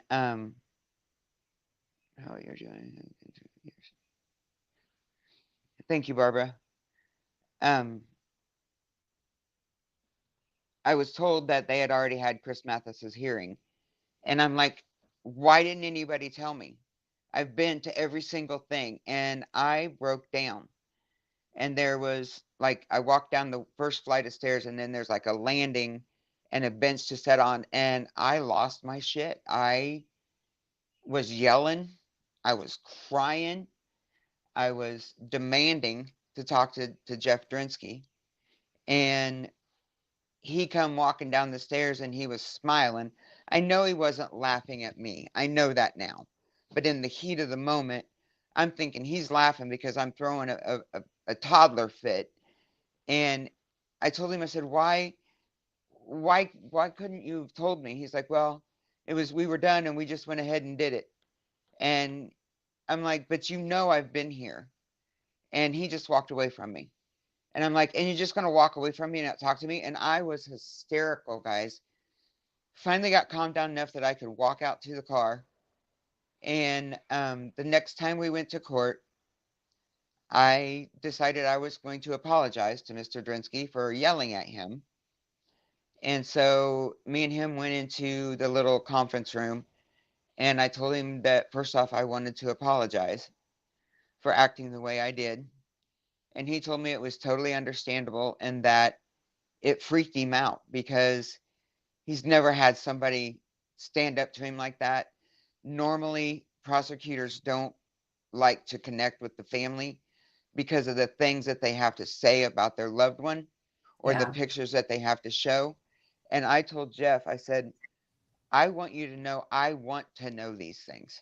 Yeah. And I'm not going to hold you responsible for showing me pictures or showing the pictures of Nicole or talking about things. I'm not going to hold you accountable for that. And Right. from that day forward, he would always say, well, what do you think about doing it this way? How about this kind of a plea bargain? How do you feel about that? And so, I changed his perspective, Mm-hmm. And he was, after that little incident, I mean, he was just like anything that I needed or, Yeah. I mean, it was awesome to have that Yeah. relationship with him. And Yeah. I don't think that it, affected the case in any way or anything like that, but it's not No. like we really talked about, we didn't even talk about the case. We just talked about, he ran all the plea bargains by me and, asked me how I felt about it and if I was okay with this or, and that's how I think that a victim's family should be treated, Yeah. because a victim's family really has no rights They for don't. anything. You They can't, are now at the all of the rights go to the defendant, yep, constitutionally within, each state's constitution. I mean, and then it is their,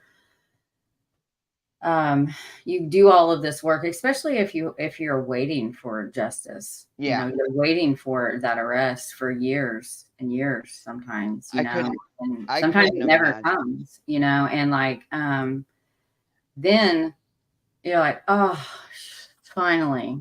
No, it's just beginning. It's literally just beginning. You've had this fight for justice, trying to get awareness, and you're doing all this, trying to get people to notice. I know Barbara Hall is going through this with her son. You're trying to just anyone, just like, please help. And like, I wish that I had connections all over the US, like, because I would be, and it's just like, you can only do is so much. This Yeah, channel is tiny. I try my best, and I have tried to get. I have literally sent the whole script, all the images to big podcasters. Be like, here it is. Like, you don't even need to do any work. I've done it for you. You don't need to mention me. Just like, bring awareness. Do something. You live in this area. Do something. And like, oh, that's how I started the podcast in the first place, because I was doing that with the Shannon Paul case, and yeah, nobody was doing it. Nobody. They'd be like, oh, okay, yeah, I'll get to that. Follow up email, never hear from back again. Tagging them on Twitter, doing this, all these things that I'm not into social media. I'm really not. I don't even know how it works half the time. So doing all these things, and then they just like, they pissed me off. I was like, fine, oh yeah, fork it. I'll yeah. do it myself. And the family was gracious enough, just like you guys, and they all kind of, hold on just a second. Sure.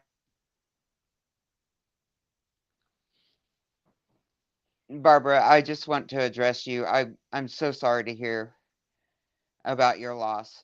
Um, you know, I feel for you. Do they know who have they arrested anybody for it yet, or are you still waiting for an arrest?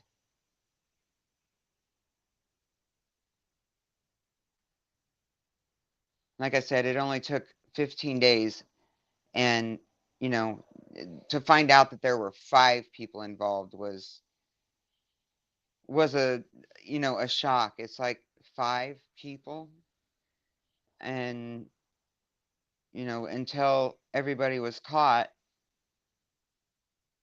I was a basket case, but yeah. Yeah, I think I don't want to misspeak, and I'm just going off my memory from the messages and what I've looked into. It is one where like kind of you're probably familiar with Michelle Barton, Tanner Me? Barton. I think never. I'm sorry that I think it's Ginger that would be more familiar with that, but of a situation where there's foul play, but this county, it's like a jurisdictional weird thing too. Am I right, Barbara? Like where I don't know. When I've looked, she's done a great job. If I'm thinking of the right family that's reached out to me in Messenger of cataloging all of this information, of like what happened and the fight that she's had to go through just to get this recognized.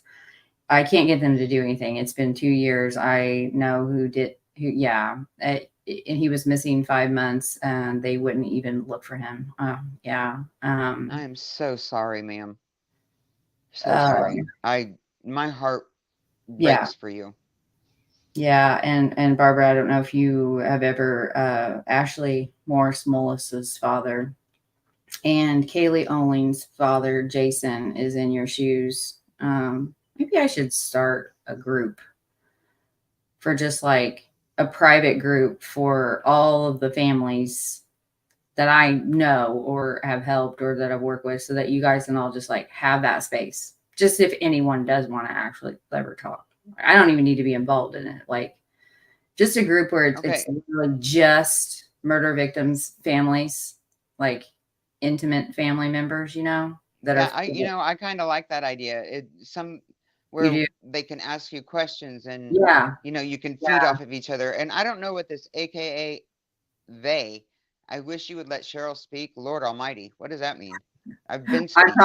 I'm probably talking too much. I tend to do that. They're right. No, I don't think you are. We're having a conversation, is how I feel. So You think that you was, got I things mean, to say, and I got things. I think, I don't know. I think that So might help. I know that there's a lot of families out there and I hear them and I know that you've been through it and and you can help them. But, you're right, Barbara. It's a living nightmare, and I thought after Ashley went to jail or went to prison and all that, everybody was all had their sentences and everything. I thought that that would be the end of it until we came time for parole. But it's not. 2 years, and we're going back to court. So it's a nightmare. It's never going to be over. yeah, Never going to be over. So, I and was, I also want to say that find somebody to talk to.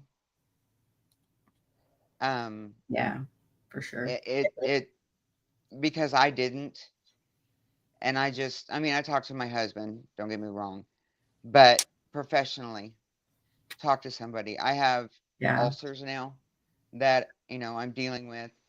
I've lost 132 pounds since Nicole died. Um, I don't eat anything, so yeah, it's still going on. But I'm not crying every single day. I'm coping. I'm living my life, but I don't eat, and that's not good. So yeah. Oh my God. Holy Moses. Oh, geez. Oh, Miss Hall. Mm. You're a strong woman. Everybody kept telling me I was strong. You're so strong. You're so strong. But I'd get in the car and just cry myself all the way back to Lafayette, Right. only because that's what I needed to do. And, and getting angry with everybody on these podcasts and these other, podcasters and just like people popping up on Facebook saying crappy stuff. And why do you do that? Because there are children involved, and now they're going to be able to read all this crap that everybody's saying about their mother, and it's just, you just don't do that. People need to have a little bit of common sense. You don't do that. Don't make it public like that. Yeah. So, yeah, because I Yeah. was going crazy. I mean, and then I got Mel and Ginger not telling me anything that's going on because they didn't want me to get upset and blah, blah, blah. And when I talked to Mel about I wanted to do something, and she's like, well, then let's do it. And Yeah. I told her, she's like, but I'm worried about you. My husband was worried about me doing this because they didn't want me to go back to that dark place. And I'm Right. not going to go back to that dark place. I'm done with that dark place. Yeah. Yeah, do I cry sometimes? Yeah. Um, yeah, I'm reading Barbara's things, so Yeah. Yeah. um, yeah, people don't unless they've been in your shoes, they don't know what you're going through. Um, I had one person one time tell me that I needed to get over it, Oh. and I came unglued. It was somebody that I worked with, and Wow. I, honest to God, I had to turn around and walk away because I was gonna hurt her. I really was. I was gonna go after her. Don't tell me that I have to get over my daughter's death. Right. Don't tell me. So Yeah. yeah, it's only happened one time, but still, people say some stupid shit. I found a YouTube. I have a clip of it I'm gonna play, but the guy literally says what you just said. And it's only 22 minutes, and it's just parents that have lost their children to sudden deaths. Yeah, He said that it's like that's like the worst thing you can say. But yep, a lot of people just go away. I've heard that a lot too, where it's like they don't know what to say, so they just like stop talking to you, or like yeah. I haven't had that problem. that's good. I haven't. I have some good friends, Yeah. and I mean, if it wasn't for Ginger and my girlfriend Kim and I've been friends for just about as long as Ginger and I have known each other. Yeah. We're shy a few years, but I've known Ginger longer. But it's just to have somebody in my life for 30 plus years. I've got two of them. I got Ginger and I got Kim, and then Mark and I were just friends. You guys heard that if you heard that little thing in the beginning, Mark and I were just friends, and it was all platonic. There was nothing about it, but he was my best friend, Yeah. and then I ended up marrying my best friend, which was kind of cool.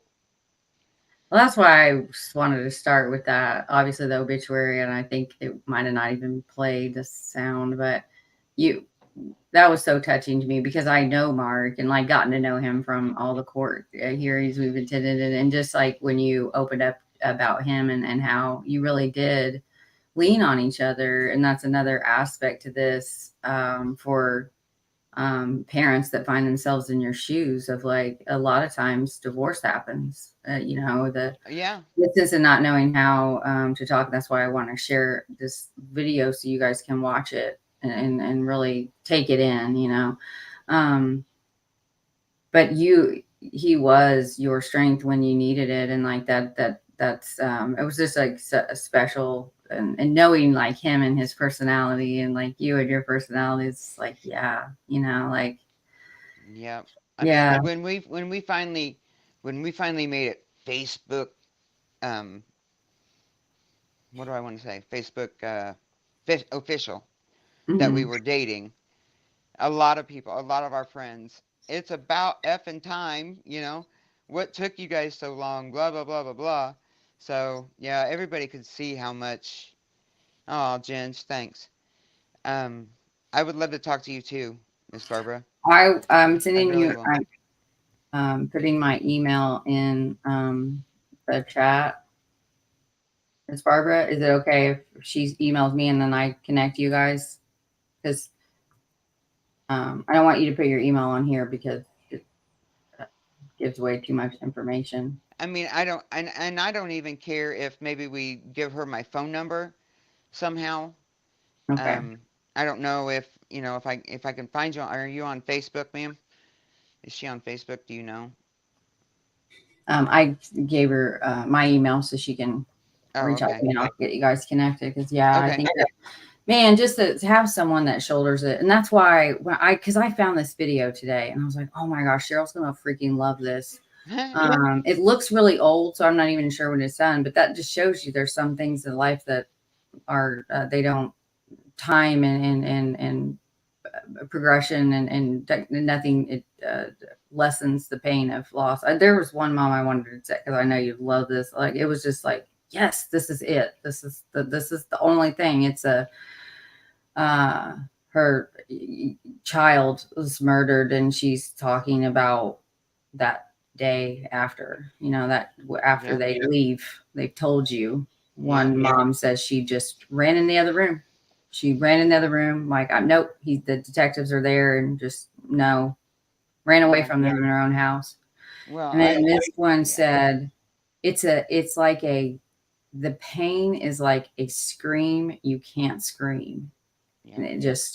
And it's not just enough. It's just continuous, like just a pain, like just a scream that you can't scream.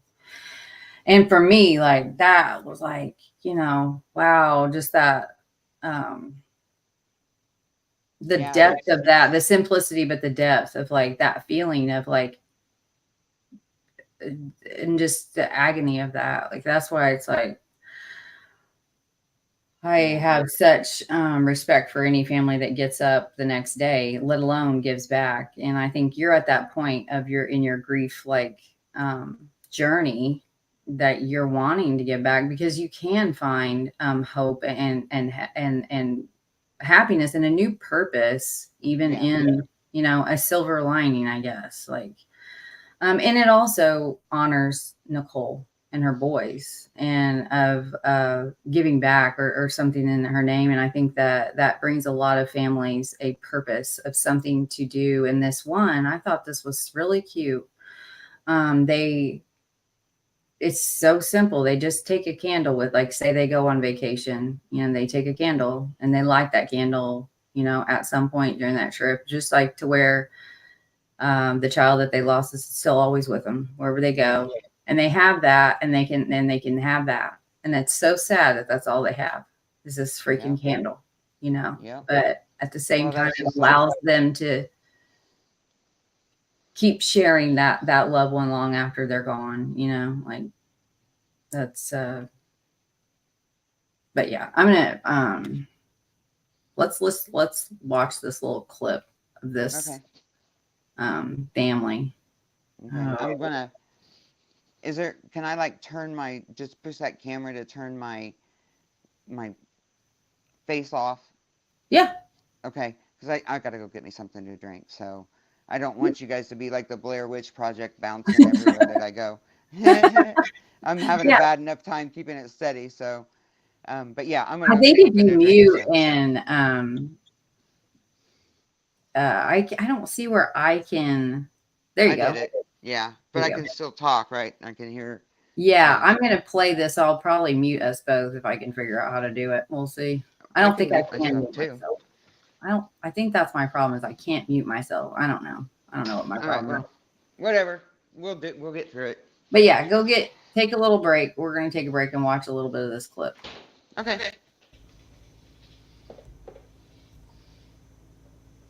And Ginger, do I have your email?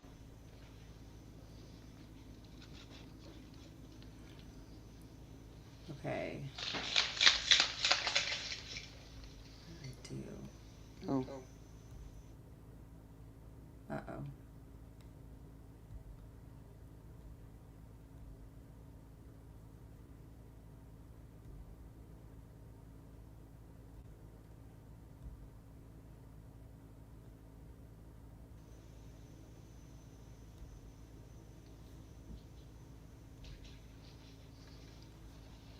Okay. Can anybody see this? Is it popping up? yeah. The YouTube. Okay, there it is. All right, I'm gonna mute you. Okay. Everybody can you hear it? Oh, I think comments that you hear and you hear them. Can you hear it? No. Really? Like you need to accept this, you need to get on with things, and we're thinking. No sound. Share.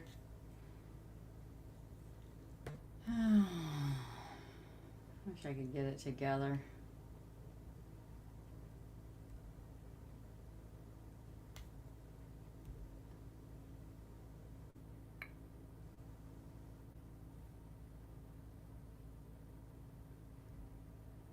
No sound still. Wasn't. Well, I keep stopping it because I'm making sure people can hear it before I start playing it. So you can hear it? No, I can hear it. Okay. All right.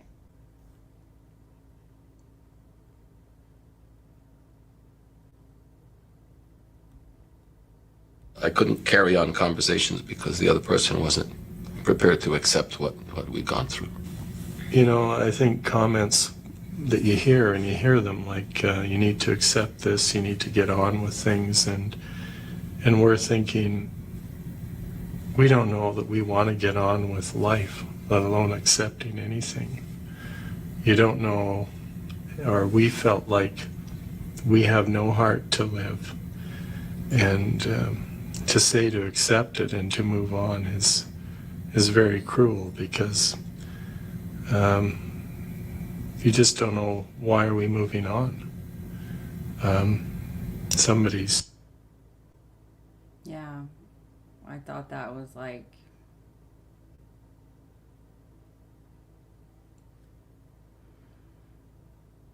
Really great. This is only 23 minutes, and I'm gonna put the link for it in the chat. And I've watched it twice today, just trying to absorb everything that they said, because there's so many moments. I think it was. I was trying to find the one. Might have been a little bit before. Got in Jeff's bed. I don't know why I did that. I don't, but I did, and I stayed there for 2 days, basically. And she said, you paced a lot, and I think that's what I did for a day or two. I have no recollection, really, of it. There was no crying or anything like that. I was in just absolute shock, I guess, is the only way I could describe it. But I was restless, whereas Chris was more wanted to be in one place. I just couldn't find a place. And I just felt like we went into the twilight zone. And you just feel like you don't get it. I kept questioning, are you sure? Are you sure? You're in shock, and you don't want to believe it. That did. It's crazy. Yeah, it was. It's true. I mean, it's right. Yeah. But You're just numb. It's how I explain it. Just numb. Yeah, I don't want to play too much because I don't want because what happens if you get like a copyright? Like nothing happens to your channel, but you lose your live chat. Yeah. If you have to edit out like me playing Alberta Health Services link, I think I could argue that this was like for um, fair use, but I'm gonna put it in the chat. So I think I thought it was a really good short. I think 3 families and echoing.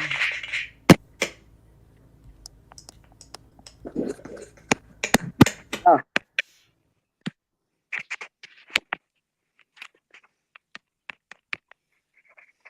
Okay. Am I there? Echoing Okay. still. I don't know how it's. Oh. How Still. I don't. Who's echoing? I had to take my headphones off. It was me because if I play a video, I have to turn off echo Okay. cancellation or you can't hear it. So then I echo if I forget to turn it back on. It's annoying. Okay.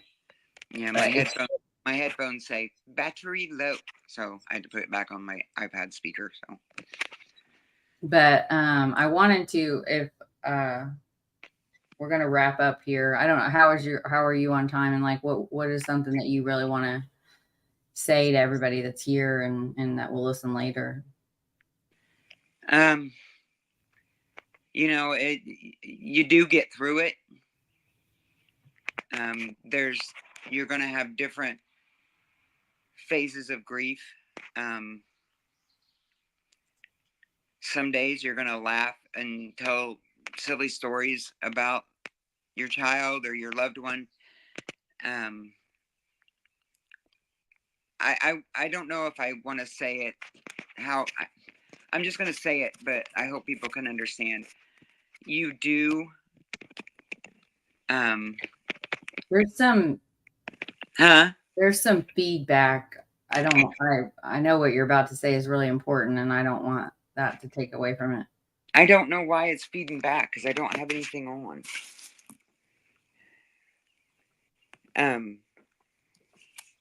Talk for a second now. Okay.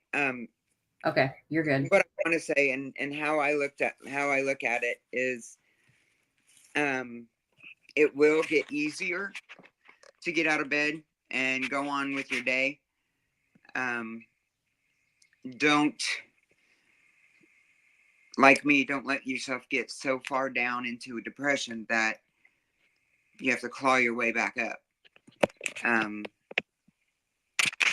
I think it's just your hand on the microphone. So when you had to sit, when you weren't holding it, it wasn't making that sound. Okay. So I don't think it's is it still making the sound now? Because I moved my hands away from the side. I'm holding it on the bottom now. There you go. Yep. So, but and if anybody wants to talk or, get a hold of Mel. She put her email address up there. Email her and she will get you in contact with me. I'm really glad that we did this, Mel, because if I help one person, I've done my job, and I just feel that way that, and I want to tell you too on this live, anytime you need me to be on here or you want to talk about other stuff, I'm game. I'm in a better place now. Yeah. And I'm not going back to the dark because that's not what Nicole would have wanted. I fought for justice for my child because I had to. Right. Because there was nobody else that was going to do that. And I'm glad that I did. And I'm glad that we had the integrity that we did in that courtroom, because jumping over the fence, and don't get me wrong, I wanted to do that so bad with Talitha Beckley, but she probably really would have hurt me. But yeah. I'd take my oxygen tank and do that to her when I was young. But anyway, don't fall into that. It's hard, but don't fall into that where you get crazy in the courtroom, because that does nothing for nobody. And I like that, Barbara. Try your best to keep fighting. Never in my life did I think that I would be a mother of a murdered child. But I was also going to say too that, real quickly, we always honestly felt that Nicole was going to have an overdose and die. We were prepared for that, you know, as a family. And I'm not trying to sound morbid or anything, but it's a blessing in the way that she passed at another person's hands, because her children they can't blame their mom. You know, if she overdosed, it would be all her fault. But now they're blaming, you know, they have somebody to blame. And that to us, in a nutshell, was a relief, that because Corbin knew. I mean, Corbin was 8. Yeah. Riley was 2.5 when it happened. So,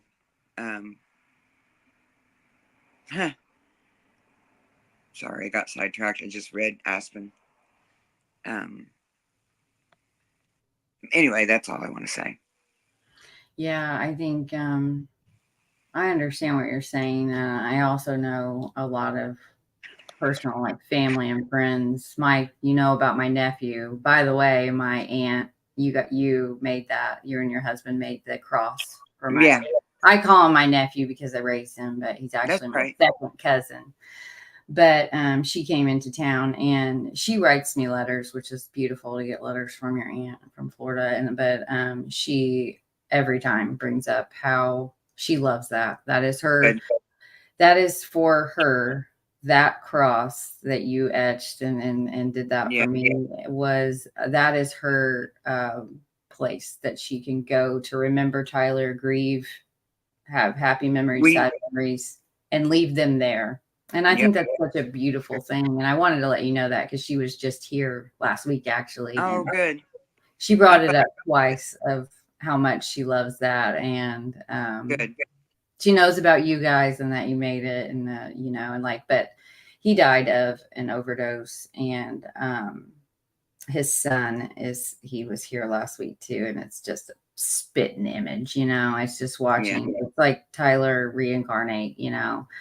And the thing with that though is no one takes a drug no one in life wants to be addicted to bend on something to where, you know, and you don't think about it. It's again, we talked about it years ago on the choices, you know, like this one path, like, I'm at a party, I try this, you know, I have my family, it's wrecked my family. You know, they will steal from their grandmother. They did, you know, they will have sex with strangers. Addicts do that. I mean, their children. Yeah. And to me, heroin and meth and crack and all the drugs I don't know about, especially heroin, that is, for me anyway, it is the epitome of Satan, of the devil. Yeah. Because what else in this life is such a great deceiver? You know, and that's what the Bible says about the devil, is that he's it's hard to get off of that too. You know, she had checked herself into Sycamore Springs for that addiction. Yeah.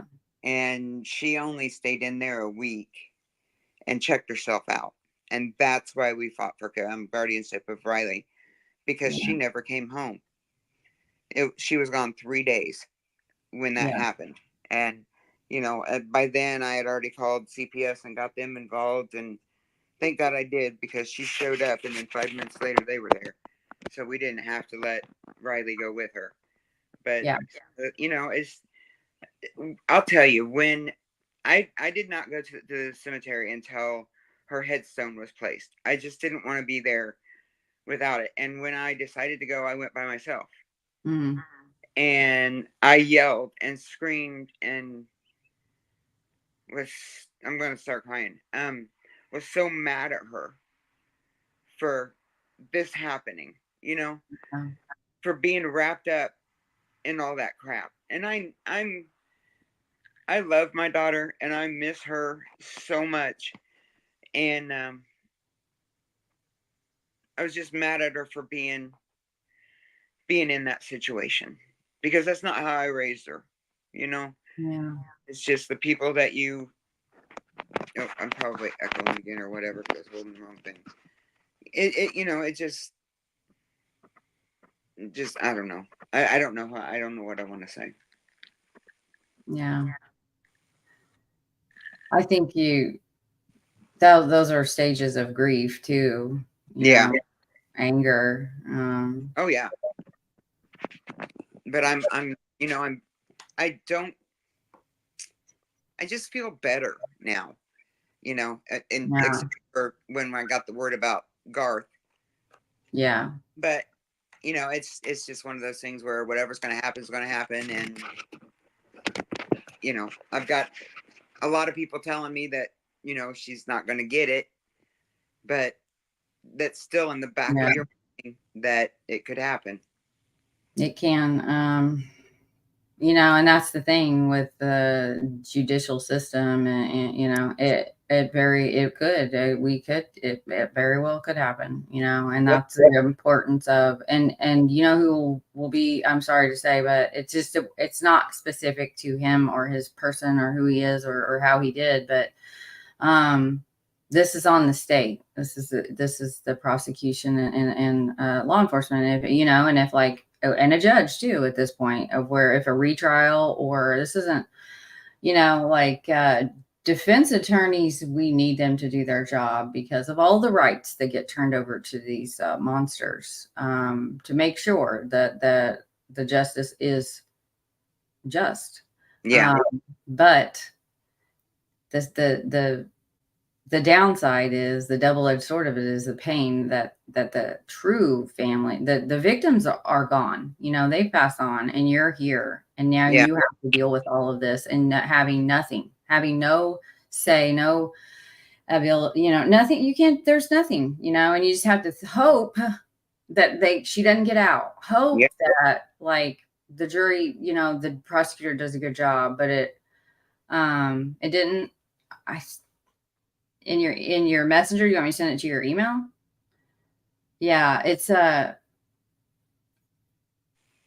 is just a very flawed system. It is, you know, you can never know, but we were there though. We can literally recall and talk to each other and remember the testimony and what we heard, you know, and like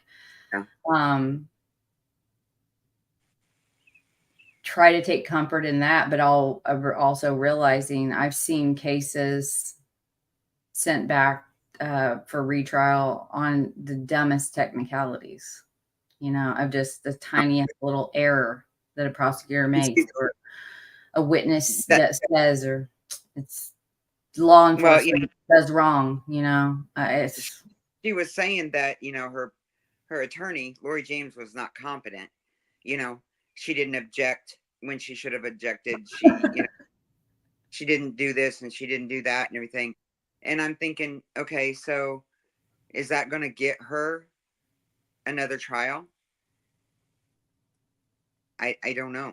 Well, I know that there's transcripts of the court, so they will see how many times Lori James objected, because I felt like, I'm like, what are you doing? Like, she just kept objection, you know, it was like, it was a constant thing. And then there was the thing with the letter, which they keep saying is going to set Ashley free. There's, you know, the little letter that she wanted to have it admitted in whole into the court record as evidence, the letter that Garett wrote to Ashley, where he was talking about another murder.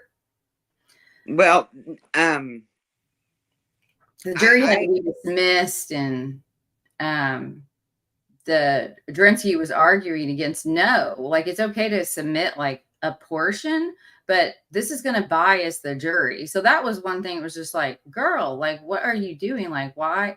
We don't know the context. We don't know what was in that letter, but like how his thing was like, you're jeopardizing, because now it's going to be a part of the public record. You're jeopardizing that case that is not adjudicated yet. So judge, please, like, it's, you know, overrule it. Like, don't, you know, and then she was, but she was doing her arguing, like her art for that obviously would have, and a part of it was allowed. So like she did do a lot of things. I think, the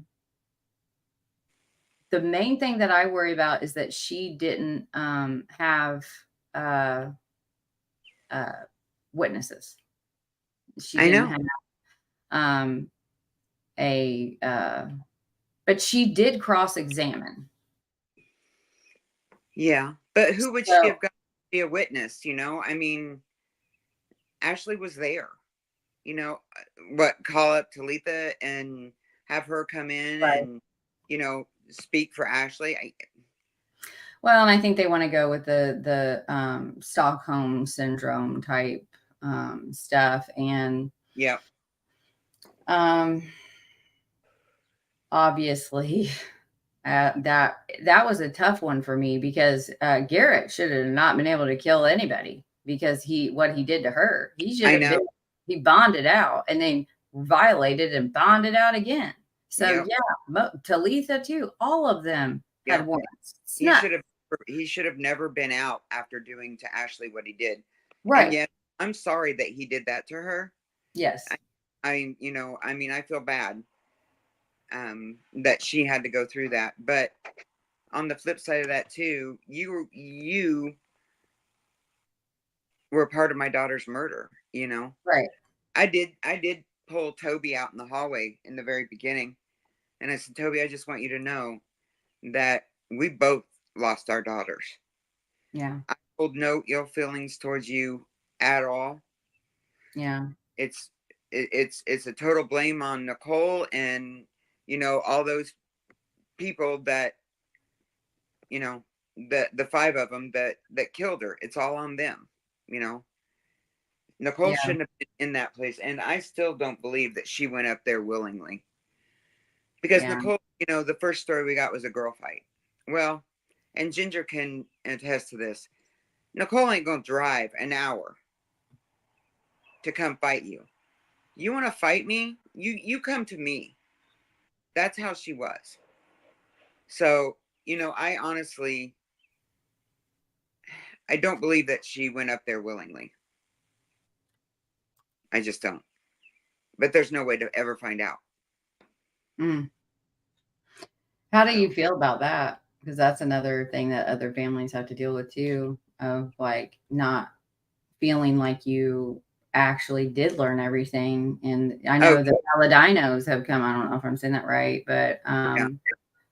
I my ex son-in-law was a West Lafayette police officer at this time, and he was coming to get his daughter or something, I don't know, but you know, I was talking to him, and he's like, Cheryl, you're never gonna know the truth. It doesn't matter if they're sitting face to face with you and they tell you a story, it's probably not going to be true.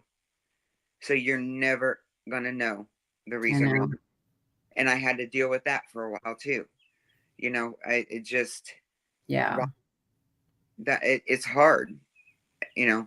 And yeah, you're right, Char. Ray and Nicole would be alive if they had kept jail. Absolutely. To me, it's as simple as her very first interview with law enforcement, point blank, period. She was my rival or my enemy, and I was fighting her. And she was an active participant having sex with my boyfriend. Yeah, so that's all you need to watch. That's it. They honestly, him and her were referring to each other as boyfriend and girlfriend in their interrogations. But Ashley wasn't with him, and she was afraid of him, and blah, blah, blah. But then why sit there and tell Detective Rowe that he's your boyfriend? That doesn't make sense to me. You can't have both of them. You know, you can't say he's your boyfriend and then turn around and be so scared of him that you had to do. You just Right. said he's your boyfriend. Get the Right. hell away. Well, and she's acting all demure, and I have to push back on you because Toby Garth still gets to talk to his daughter.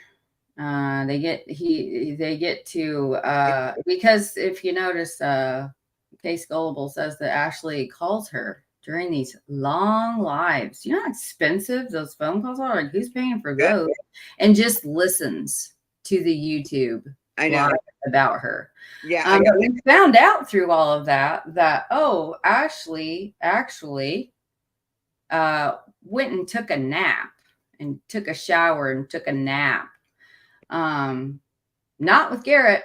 Garett was already picked up. Like, not with Garett. Like, she that's what she literally says that she did. She wanted to get a nap and like,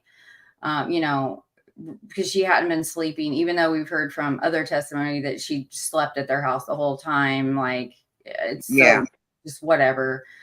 But that, like, no, she was more worried about, she was also posting on her Facebook. So I have all that. Like, don't we deserve a little happiness after all we've been through? The nerve of you. Yeah, she posted that right before she turned herself in.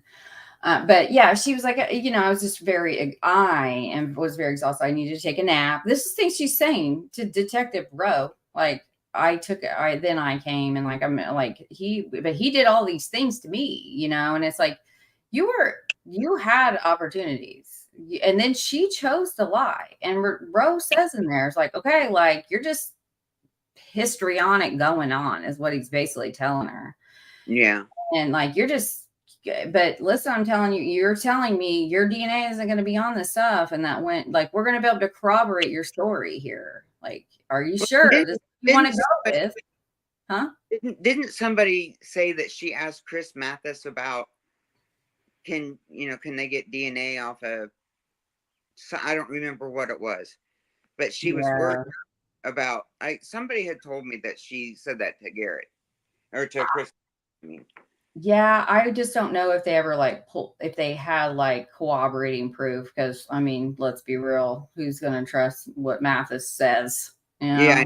But obviously, when someone's in jail, the communications are of record for the sheriff to be able to access. So if they can verify it that way, then maybe, I don't know. It didn't come out in court, but it didn't. Yeah, there's I know, though, if they would have had Chris Mathis testify, if Drinsky could have asked him about her talking, but yeah. And sometimes when you call defense witnesses, it opens up a loophole for the prosecution. So you have to be they have to be very careful. So back to that of like calling, defense witnesses and stuff, because then you can accidentally introduce something that will really hurt your client just because they can cross-examine. Yeah. So like, sometimes that's why defense attorneys don't call certain, they don't want the person, on trial to go take the stand. Like, no attorneys there, because they know that now that opens up to a whole new thing. Like, in a trial, like, well, if you're going to bring this up, you do realize that now we can bring up something that, like, even in the like mitigating in circumstances of like, or aggravating, like, well, if you call that witness, that allows us to bring up the fact that you molested a child 10 years ago, or you did this, like, so, we'll see. But I know I know it's got to be a fear, but, and that's the thing, is like, it's that's why I like guilty pleas. Yeah. And my aunt's murderer, he offed himself, and I thought at the time, and my family still feels that way, of like, unsettled. You were robbed. Yeah. I don't now. I did for years. I don't now, because like, I know that he would be out. He'd have done living his best life. Like his family still put stuff in the paper in remembrance of him, like he was only 27. And it would have been.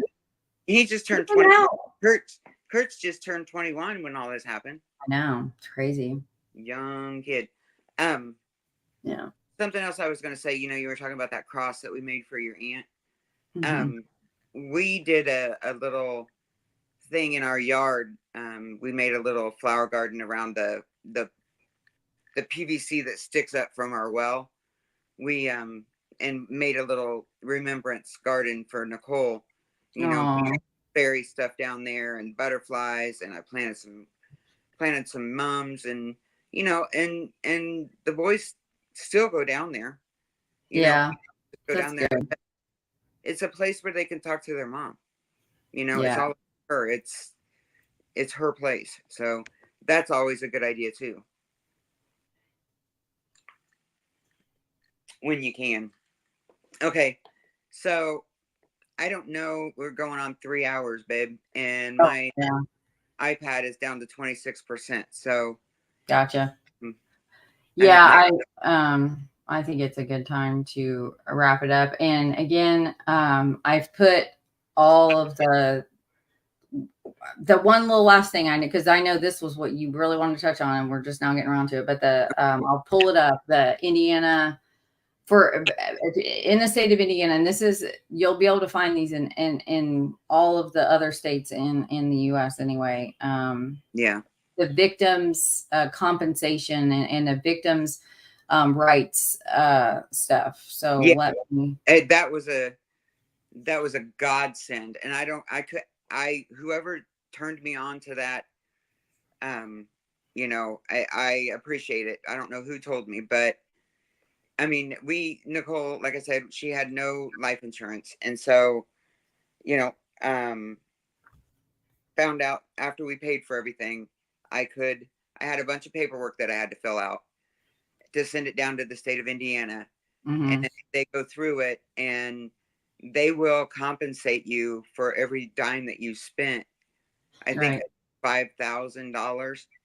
There are limits and stuff like that, and then time limits. But if anybody is going to has gone through this recently, or it, God forbid it ever happens to you, make sure that you get on your state's your government page for the state that you are in, and look for that victim relief. Yeah. So it's a godsend, y'all. Right. And then there's also you have to do it in writing. That's where they get you on some of these. Like I've gone through this with so many of a victim's rights, like a victim's advocate throughout the judicial process is something that you have the right. I'll find the Indiana code for it, but it is something that you have a right as a victim's survivor to have a go-between between you and the prosecution, and to keep you abreast of what's going on. Yep. I get very dejected because I don't feel like most of them know how to do their job, or they just don't care. I don't know. I think some of them are just really, especially with that I've dealt with in Marion County. I'm like, you wouldn't even believe, like, it's just like sickening. But this is the link to the compensation, Indiana victims rights. Where's the tab? I have way too many open. Oh, there it is. Okay. So this is the Indiana Constitution, Article 1, rights of an accused of accusing criminal proceedings. A victim of crime, as defined by law, shall have the right to be treated with fairness, dignity, respect throughout the criminal justice process, and as defined by law, to be informed of and present during public hearings. This is why I was getting so upset with Drinsky and his office. You have a right to this. This is your inherent, like, constitutional Indiana right. And like they didn't do it. Like, so to the extent that exercising these rights does not infringe upon the constitutional rights of the accused, but obviously informing you of things does not. But that's a really important part about the things that are available through the, you know, your state's legislation and law. And honestly, don't be afraid to call the prosecutor's office and ask what's going on, because if they're not, or the governor's office, well, they are public servants. Yeah, and you know, if you're not getting the answers, then yeah, you know, but I honestly, I probably called them once a week, if not twice, just to find out what's going on and what this means and what that means. And Becky Goddard was the assistant prosecutor at the time, and she became my go-to person. She's still my go-to person to this day, and she's now the prosecutor. So she'll be doing that in November. Because Jeff has since retired, and yeah, you know, she just became my person. And you know, I have her personal phone number that I don't have to call the office, and I can text her, I can call her, whatever. But if you want to know answers, you just have to keep calling. Yeah. Sometimes, and I think that sometimes you have to get a little emotional for things to happen, but yeah. Like you were saying earlier, I think that was the moment that, because I just, you know, I didn't hide it very well. Ginger knows I didn't really like Drinsky or anyone, Goddard or any of them. Love Detective Rowe from the very beginning. Like he's got that sometimes you can just tell the heart of a man, a person, and he wanted the right. He wants what's right, and I think he is the epitome of what most law enforcement officers are. Is that man? Well, but and Detective Rowe and Sergeant Wilson drove from Newton County to our house. Yeah, because Corbin wanted to thank them. So you know, it was awesome. I never, you know, I didn't expect that to happen, but yeah, they showed up.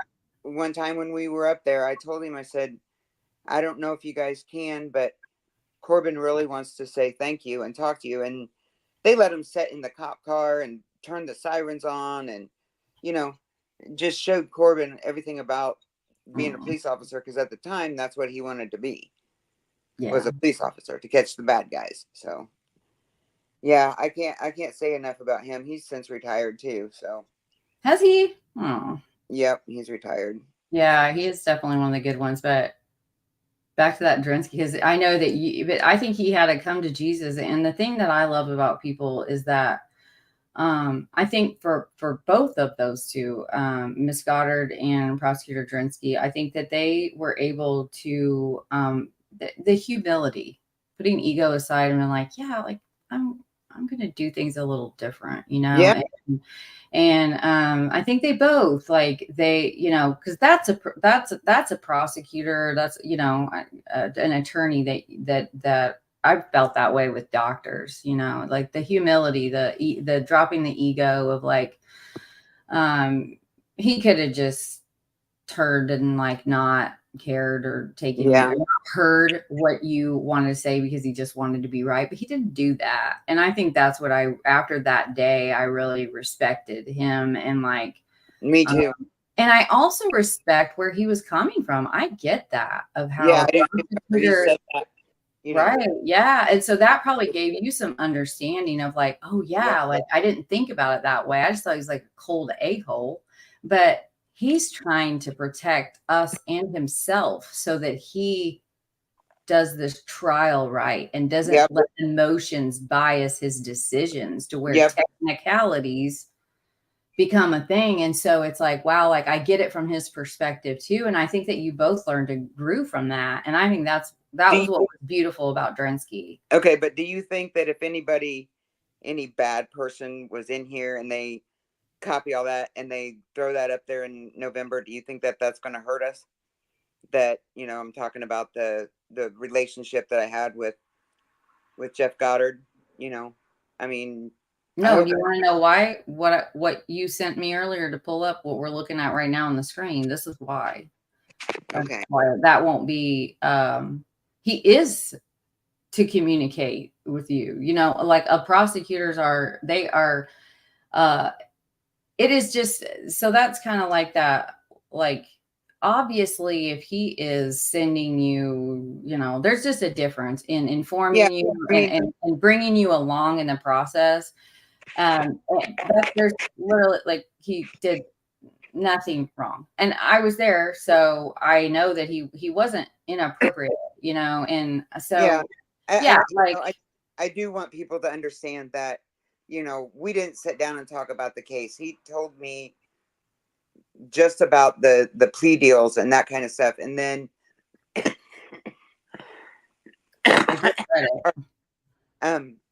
and then when it came time for the trial, I mean, he did tell me, you know, that there are going to be pictures that he's going to have to show, and he wanted me to be aware of that so that I could look away. You know, that was the extent of our quote unquote friendship. yeah, So, this right here. Did he follow this? To be informed of and present during public hearings and to confer with the prosecution to the extent that exercising these rights does not infringe upon the constitutional rights of the accused. okay, good.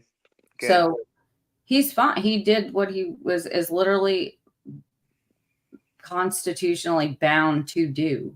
Okay. So a lot of them just don't though. And like if they're not, there's a process and you have to ask for it in writing. And that's what people don't know. Once you put it in writing, then if they don't, then there's a whole process there. But I know this is long, but I was trying to find the compensation part, but I'm like, I don't know. I want to, Barbara, I want to say this. Then you call the prosecutor and you set up an appointment and you be vigilant about just calling and bugging until somebody will talk to you. I mean, that might be what you have to do. Mm-hmm. Okay, so this says, I'm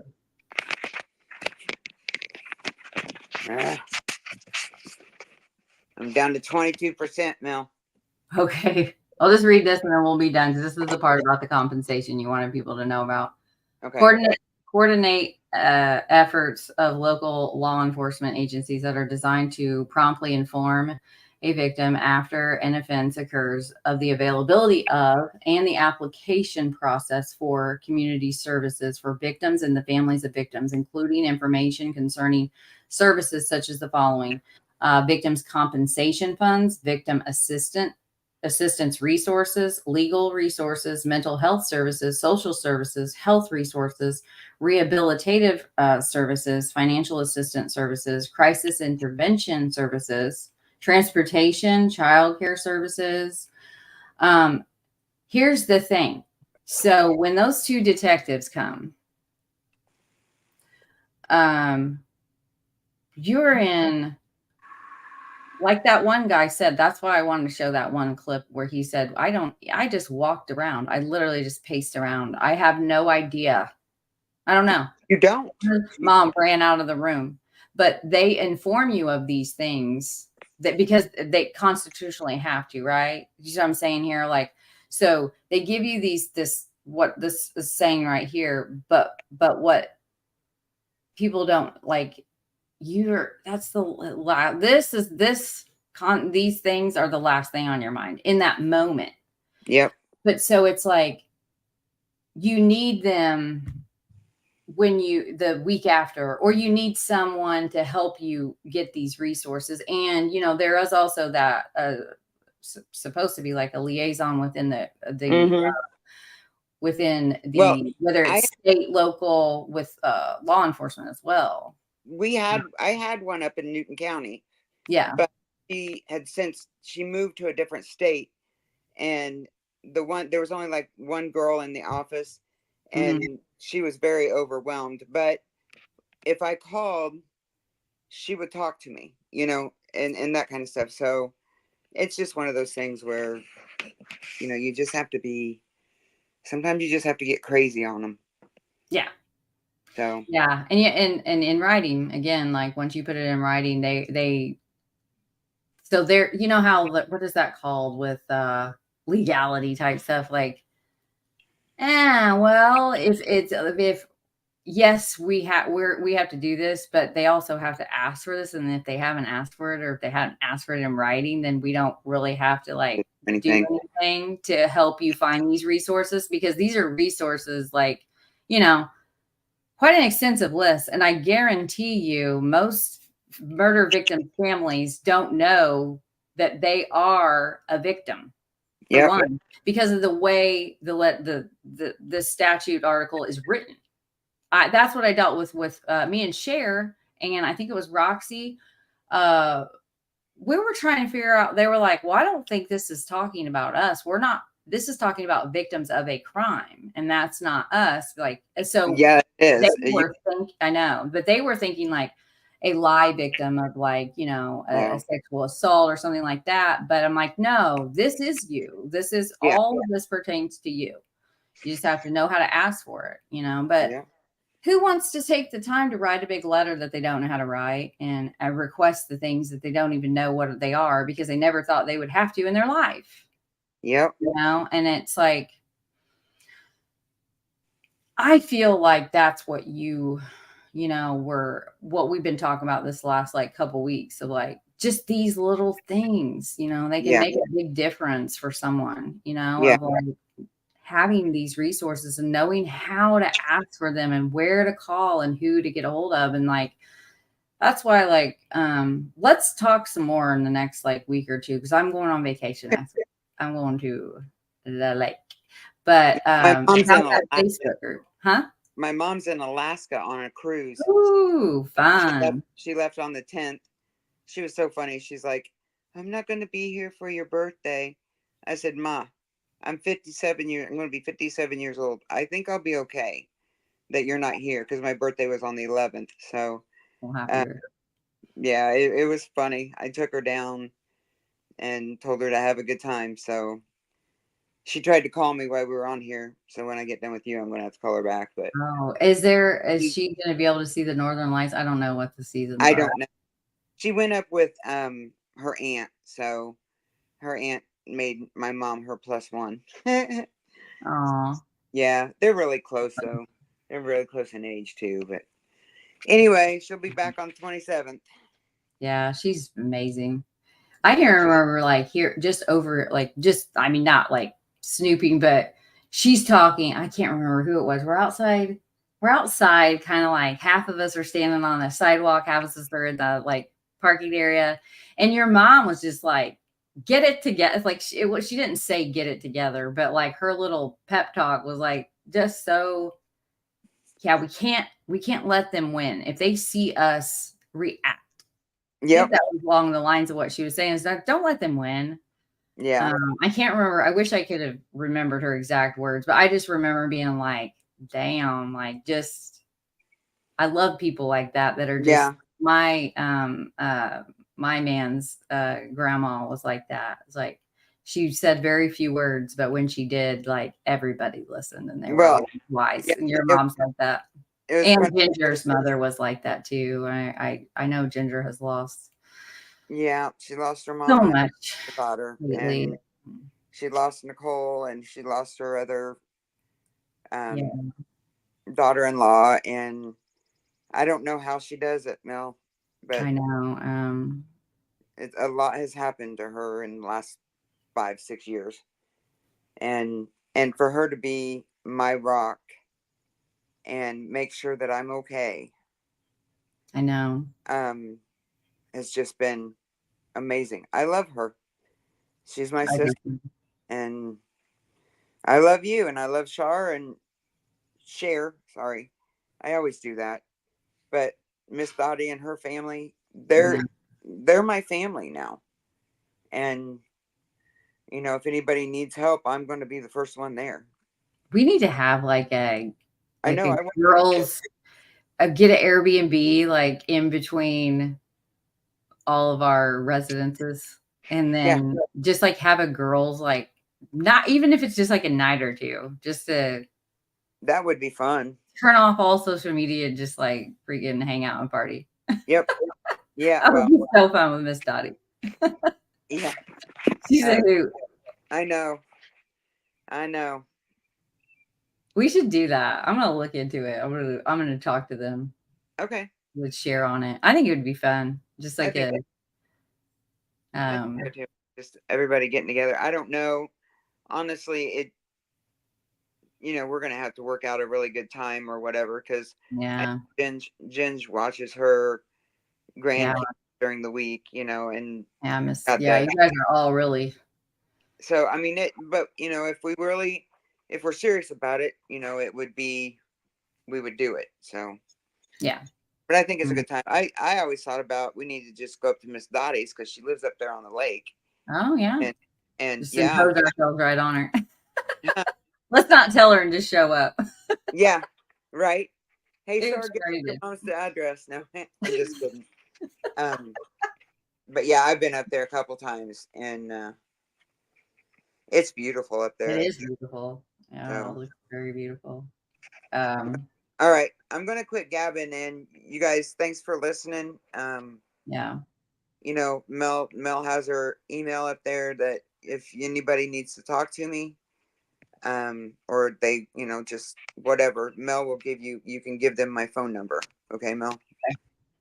So, and Miss Barbara, I'm very sympathetic to you.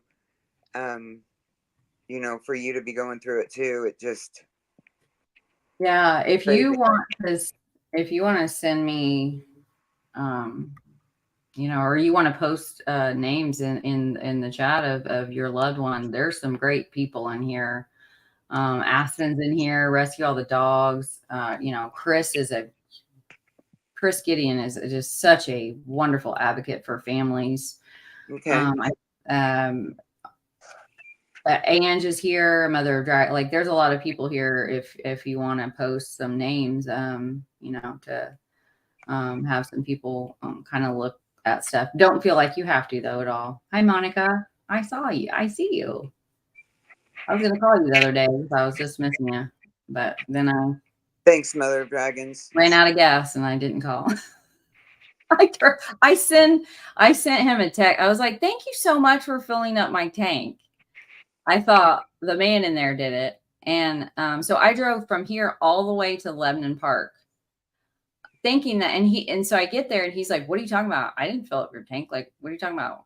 I'm like, "Oh, haha, funny." I still think he's playing like a prank on me because I could have swore that my tank was completely full because I knew it was empty the day before, right?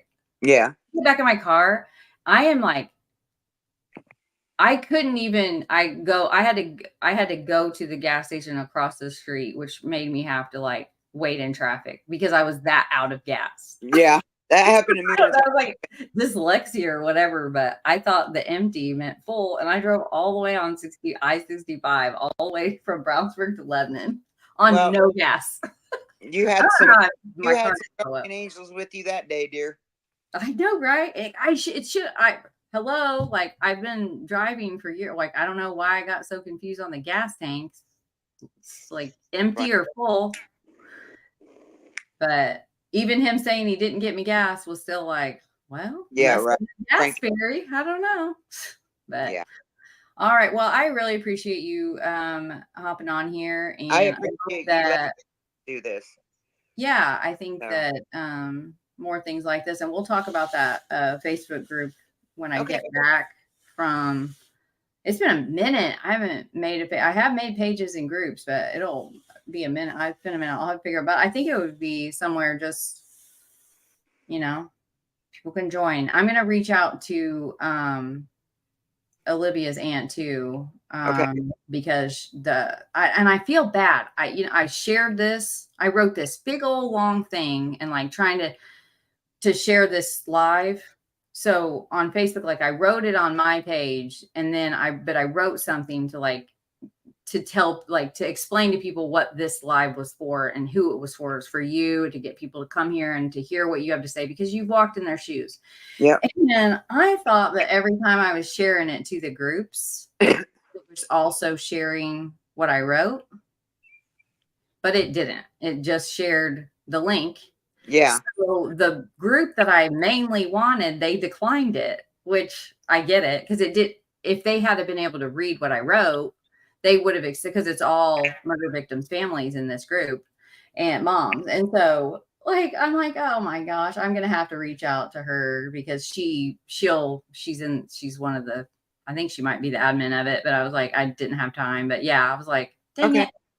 But we'll see if that can be a thing there. And then definitely Barbara. I will tell you, Barbara, like, and it's no offense to you. It's just that I cover a lot of things that people don't like me to cover. So I'm going to have to know that you are, because what I'm worried about is like someone else is going to pretend to be you in my email. I know I sound like a crazy person, but this happens, and I don't want Cheryl to get doxxed.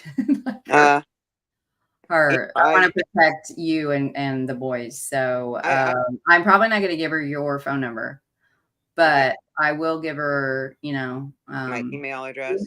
Email, or if you have like a Facebook or something. I'll have to look on Facebook or something, but yeah, we'll figure it out of just okay. I mean, it just, my Facebook is Cheryl Corbin, Corbin Samuels.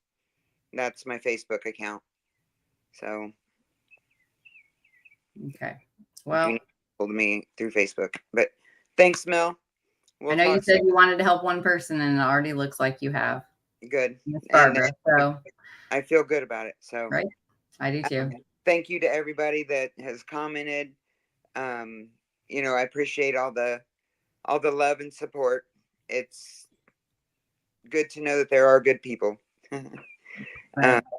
So y'all have a good evening. I'm going to sign out, and I am too. Thank you for coming on. Thank you, Mel.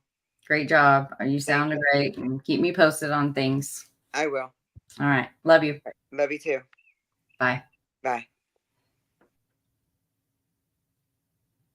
Isn't she great? I think I can do it. There she goes. Yeah, she's awesome. All right, everybody. Again, the links are in, oh gosh, what have I done?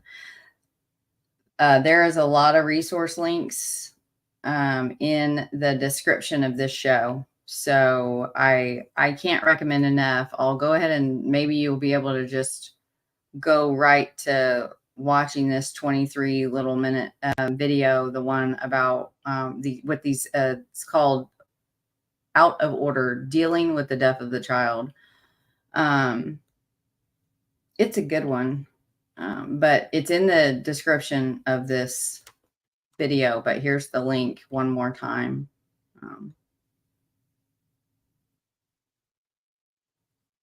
Sports brand, hello. That sign off was very wholesome. Okay. Thank you. And yeah, you too. Thank you for being here, Barbara. And I hope you guys, I think I seen it with the Mothers at Crime Con, so I know that they really do. And there's like a siblings one, and lots of different like support groups. And yeah, I hope you guys can just be there for a comfort for each other. And thank you so much for being here. And if there's anything that we can do for you, I know Ange, and lighting the way. She's amazing. She's usually, I think she might be, she's always in here at some point, but she's a great channel for just straight advocacy and like sharing. And Arctic Fox is one of Ange's friends, I'm pretty sure. And just a great, so there's a lot of people here that can like try to help get help you. So yes, PJ, she is awesome. All right, guys. I hope you have a great rest of your Sunday, and I will see you later. I do have, for upcoming things, you know me, I'm not even gonna promise like when. It might be later on tonight, actually. It might be later on tonight. I'm doing a Bryson Rivers. It is a murder that I just saw it. I was browsing Twitter of all places, and even that I didn't even see it. Jennifer Kappendaffer lady. I don't even like her, but she had shared it, and it was got my attention, and then I got to like looking into it, and oh my gosh, I wasn't going to cover the CJ stuff because I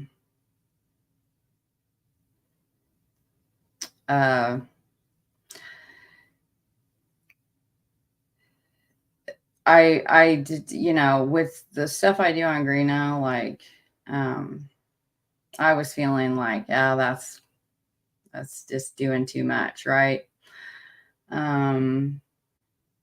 Fork that. No, fork that. I'll do too much. I'm going to continue to cover Greeno. Never going to quit that. Because why? He continually, he's never stopped offending.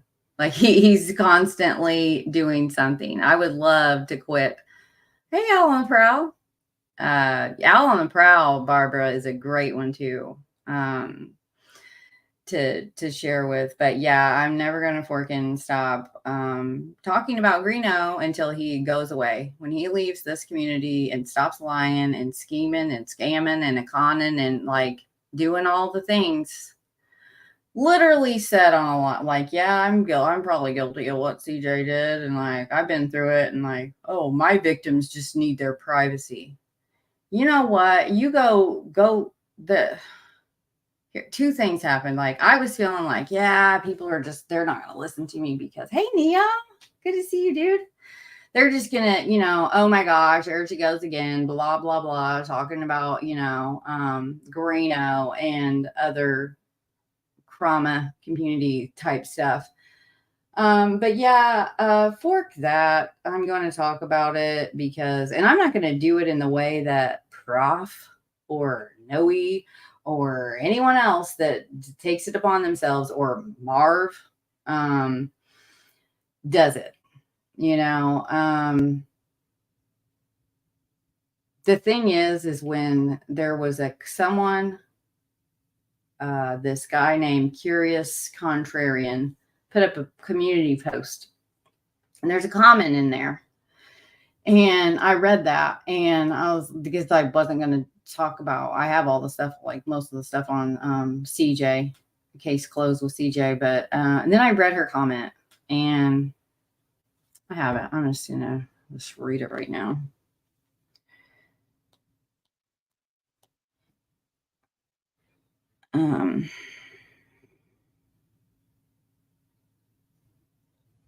But I read this comment, and I was like, yeah, this comment is why I do what I do. And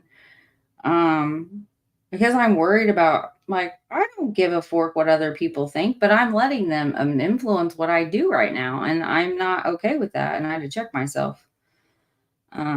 So I don't want to name her, but you all will be able to find the comment. But I do want to read it.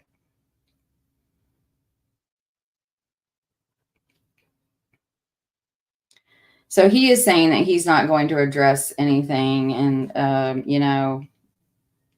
other people have been saying like, it's a personal matter. We shouldn't, and then like, I agree with them. What freaking people that are contacting her and like posting their business and like address. No, that's not okay. That's not how you do any. That's not how any of this should work. You shouldn't be doing all that stuff. But but I wasn't going to do it. And then I read this, and then I saw the Bryson Rivers case, and I was like, oh, I have to. I have to. It says, I understand what you're saying, because he's saying like, it's a personal matter. It's a private matter between them. I don't think it should be aired on here just because you have a grievance with someone else, blah, blah, blah. Even though everybody was trumpeting for Marv when she read every nitty gritty detail about Prof's son. So maybe take the peg out of your own eye, guys. I don't know. Anyway, I understand what you're saying, but keeping quiet is what causes the stigma of shame women feel. Redacted has no reason to feel anything but the strong, beautiful woman she is. This is a CJ problem. She did nothing to deserve this. Look up Jennifer Underhill in Illinois. That's what happens when people don't get involved. Have the mentality that it's a private family business. Maybe if many of us, myself included, had not let it, quote, be her business, she would still be here. Instead, after many slaps, pushes, chokes, he went too far and he beat her to death.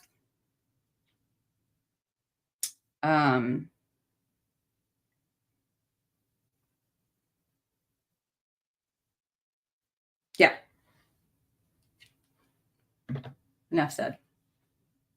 And those of us that have been lost someone to domestic murder know exactly what she means by, oh, so, you know, I dealt with that with my own friend. But the escalation, this isn't a one-time thing. This is a one-time, we're seeing it on the record. But there's proof that this is a pattern of behavior. You guys know how I am about patterns of 5 times. So this would be the 6th time. And strangulation is an escalation that is a proven escalation in these, especially the domestic situations. So you bet your bottom dollar I'm going to be shining a light on this and calling for the counties, not for you, not for me to go driving by somebody's house. But when you hear the Bryson River story, you will, it is the comparison of exactly what I don't want to see happening with CJ and his wife. And when I saw one piece of paper and it was like, oh my gosh, like, yeah, Greeno finally told someone the truth. I do cover his ass because, well, he stole from them. The family, the mother that I just had on here is one of them. But he's a domestic abuser, a habitual one. So yeah, he is right about that. He doesn't look anything like Joe Warnock. But the pattern of behavior, that's why I cover Greeno. He is right about that. He finally told the truth. But he still hadn't he can't ever really even do that all the way. Like it's just, I don't understand it. He's now, go look over in Rick Snay's community post. You know how like a week ago he was like, oh, well, this case impacted me because I have a son with the Abby or Libby's family, the Marchands. And then that narrative doesn't fit what he's wanting to defend now because he just can't help to tell it. He just can't tell the truth for nothing. It's the craziest thing. So now he's like, that's not my child. That child has a biological father. It's not me. I don't owe any child support, and I don't have anything, like I don't have any warrants and like all this stuff. When it's like, Hello. Someone even says, like, you do know we can look this up, right? Like, hello. I mean, it's right there. He had to do a deal. That's actually why he was back here before, or at the time of the murders. Like, he had to come back because the judge ordered him to take a DNA test to see if he was the father of this son. So you're the dad, you asshole. Like, good God. Just tell the damn truth. It's really not that hard. But for him to have an opinion, or that a person like Greeno is speaking with CJ's wife, and that anyone can be in Greeno's life at all, even if it's in his chat, and not like the danger of that. He literally said he's probably guilty, and I was guilty before, and like, yeah, I like, hello. Why in the world? What do you think? You watch him, you see the coercive, the threatening behavior that everybody's just like, oh, he's changed, whatever. No, he's not. You know how, does anybody look up anything anymore of like how many times someone is actually physically harmed by a domestic partner versus the times that get reported, let alone charged? Like, but just what we know for a fact that he did, just think of all that he's not gotten caught for. Come on, people, like, brains here. So great. It is, but not with the patties who have been hurt by individuals. What's happening? Is there anything good, Ange? But yeah, so I have it already done. I'm probably going to, I don't know. It'd be great if I could do it later on tonight, but we'll see. And then I have the case I've been following since the beginning. You guys all have too. If you've been here, I called him the Las Vegas boy Doe. The little boy that was found in a suitcase in Washington County, Indiana. And it was unidentified for like 2 years. And then he was identified, and they were able to pretty definitively, like, your DNA's in the bags, and you literally admitted you did it on Facebook. You're a lady. Don Cooper so Cairo Jordan is this little boy, and his Don Coleman was one of the murderers of this beautiful little boy, and it's already been adjudicated. It is done. And the mother of this little boy is charged with this murder as well as some other offenses, but she's been on the run since this happened, and they just recently caught her. So she is now in the Washington County jail. And boy, oh, we've got us a boon. We got us a boon up in here, people. She is a boon. She is, I don't want to say, there's a difference between like insane and what is that? To where you can't be held like criminally liable because of the depth of the degree of like you don't know what's right or wrong. I think she does.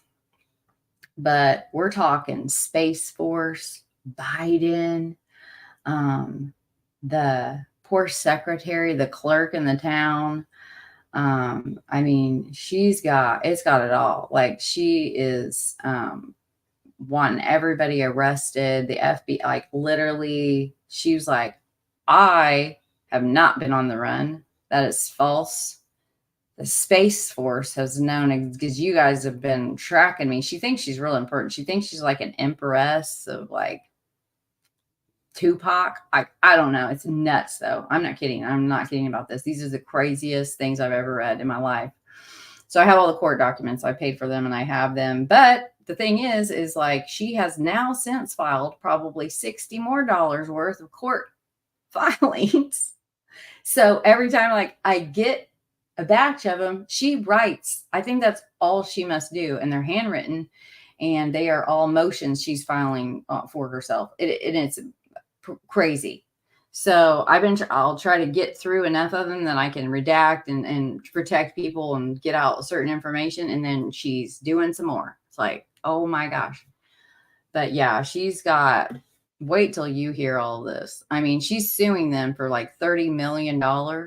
This, the clerk and this public defender and the judge for $30 million because, and she itemizes it. So there's like Victoria's Secret's bra, $70. Like it is wild. Even at the, I was telling Bern after reading about that, but I didn't really fill him in on the whole thing, was the book. And so when I looked up the book, and what popped up was Damien Eccles' book, Dark something magic, like high magic. And she had it itemized on there. And I'm like, oh my gosh, like, whoa. Because I knew he was doing that live that he did last week with the captain from True Crime Garage and Big Selves. It was like so weird. Like this Damien Eccles book is coming up in these court filings that I'm reading. But anyway, all right, I'm going to let you go though. So those are two things that are sometime coming. I am going to be out of town most of next week. So there's no service where we're going. We go like every year. There's a landline. That's it. It's amazing. If you don't have a place like that where you're forced to like uncheck, book one. I'm telling you, it will do wonder. Maybe it might even be scary to you. Might even be scary for many reasons. Even just, what if something happens with the kids? And we do, and that was a big worry about. I'm telling you what, like it is.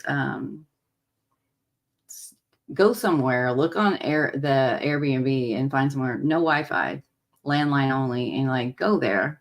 It's a couple of days. Like it's pretty awesome. So, but maybe I'll see you guys later on. Thank you for being here for Cheryl today. I appreciate you all. And I hope you have a good one.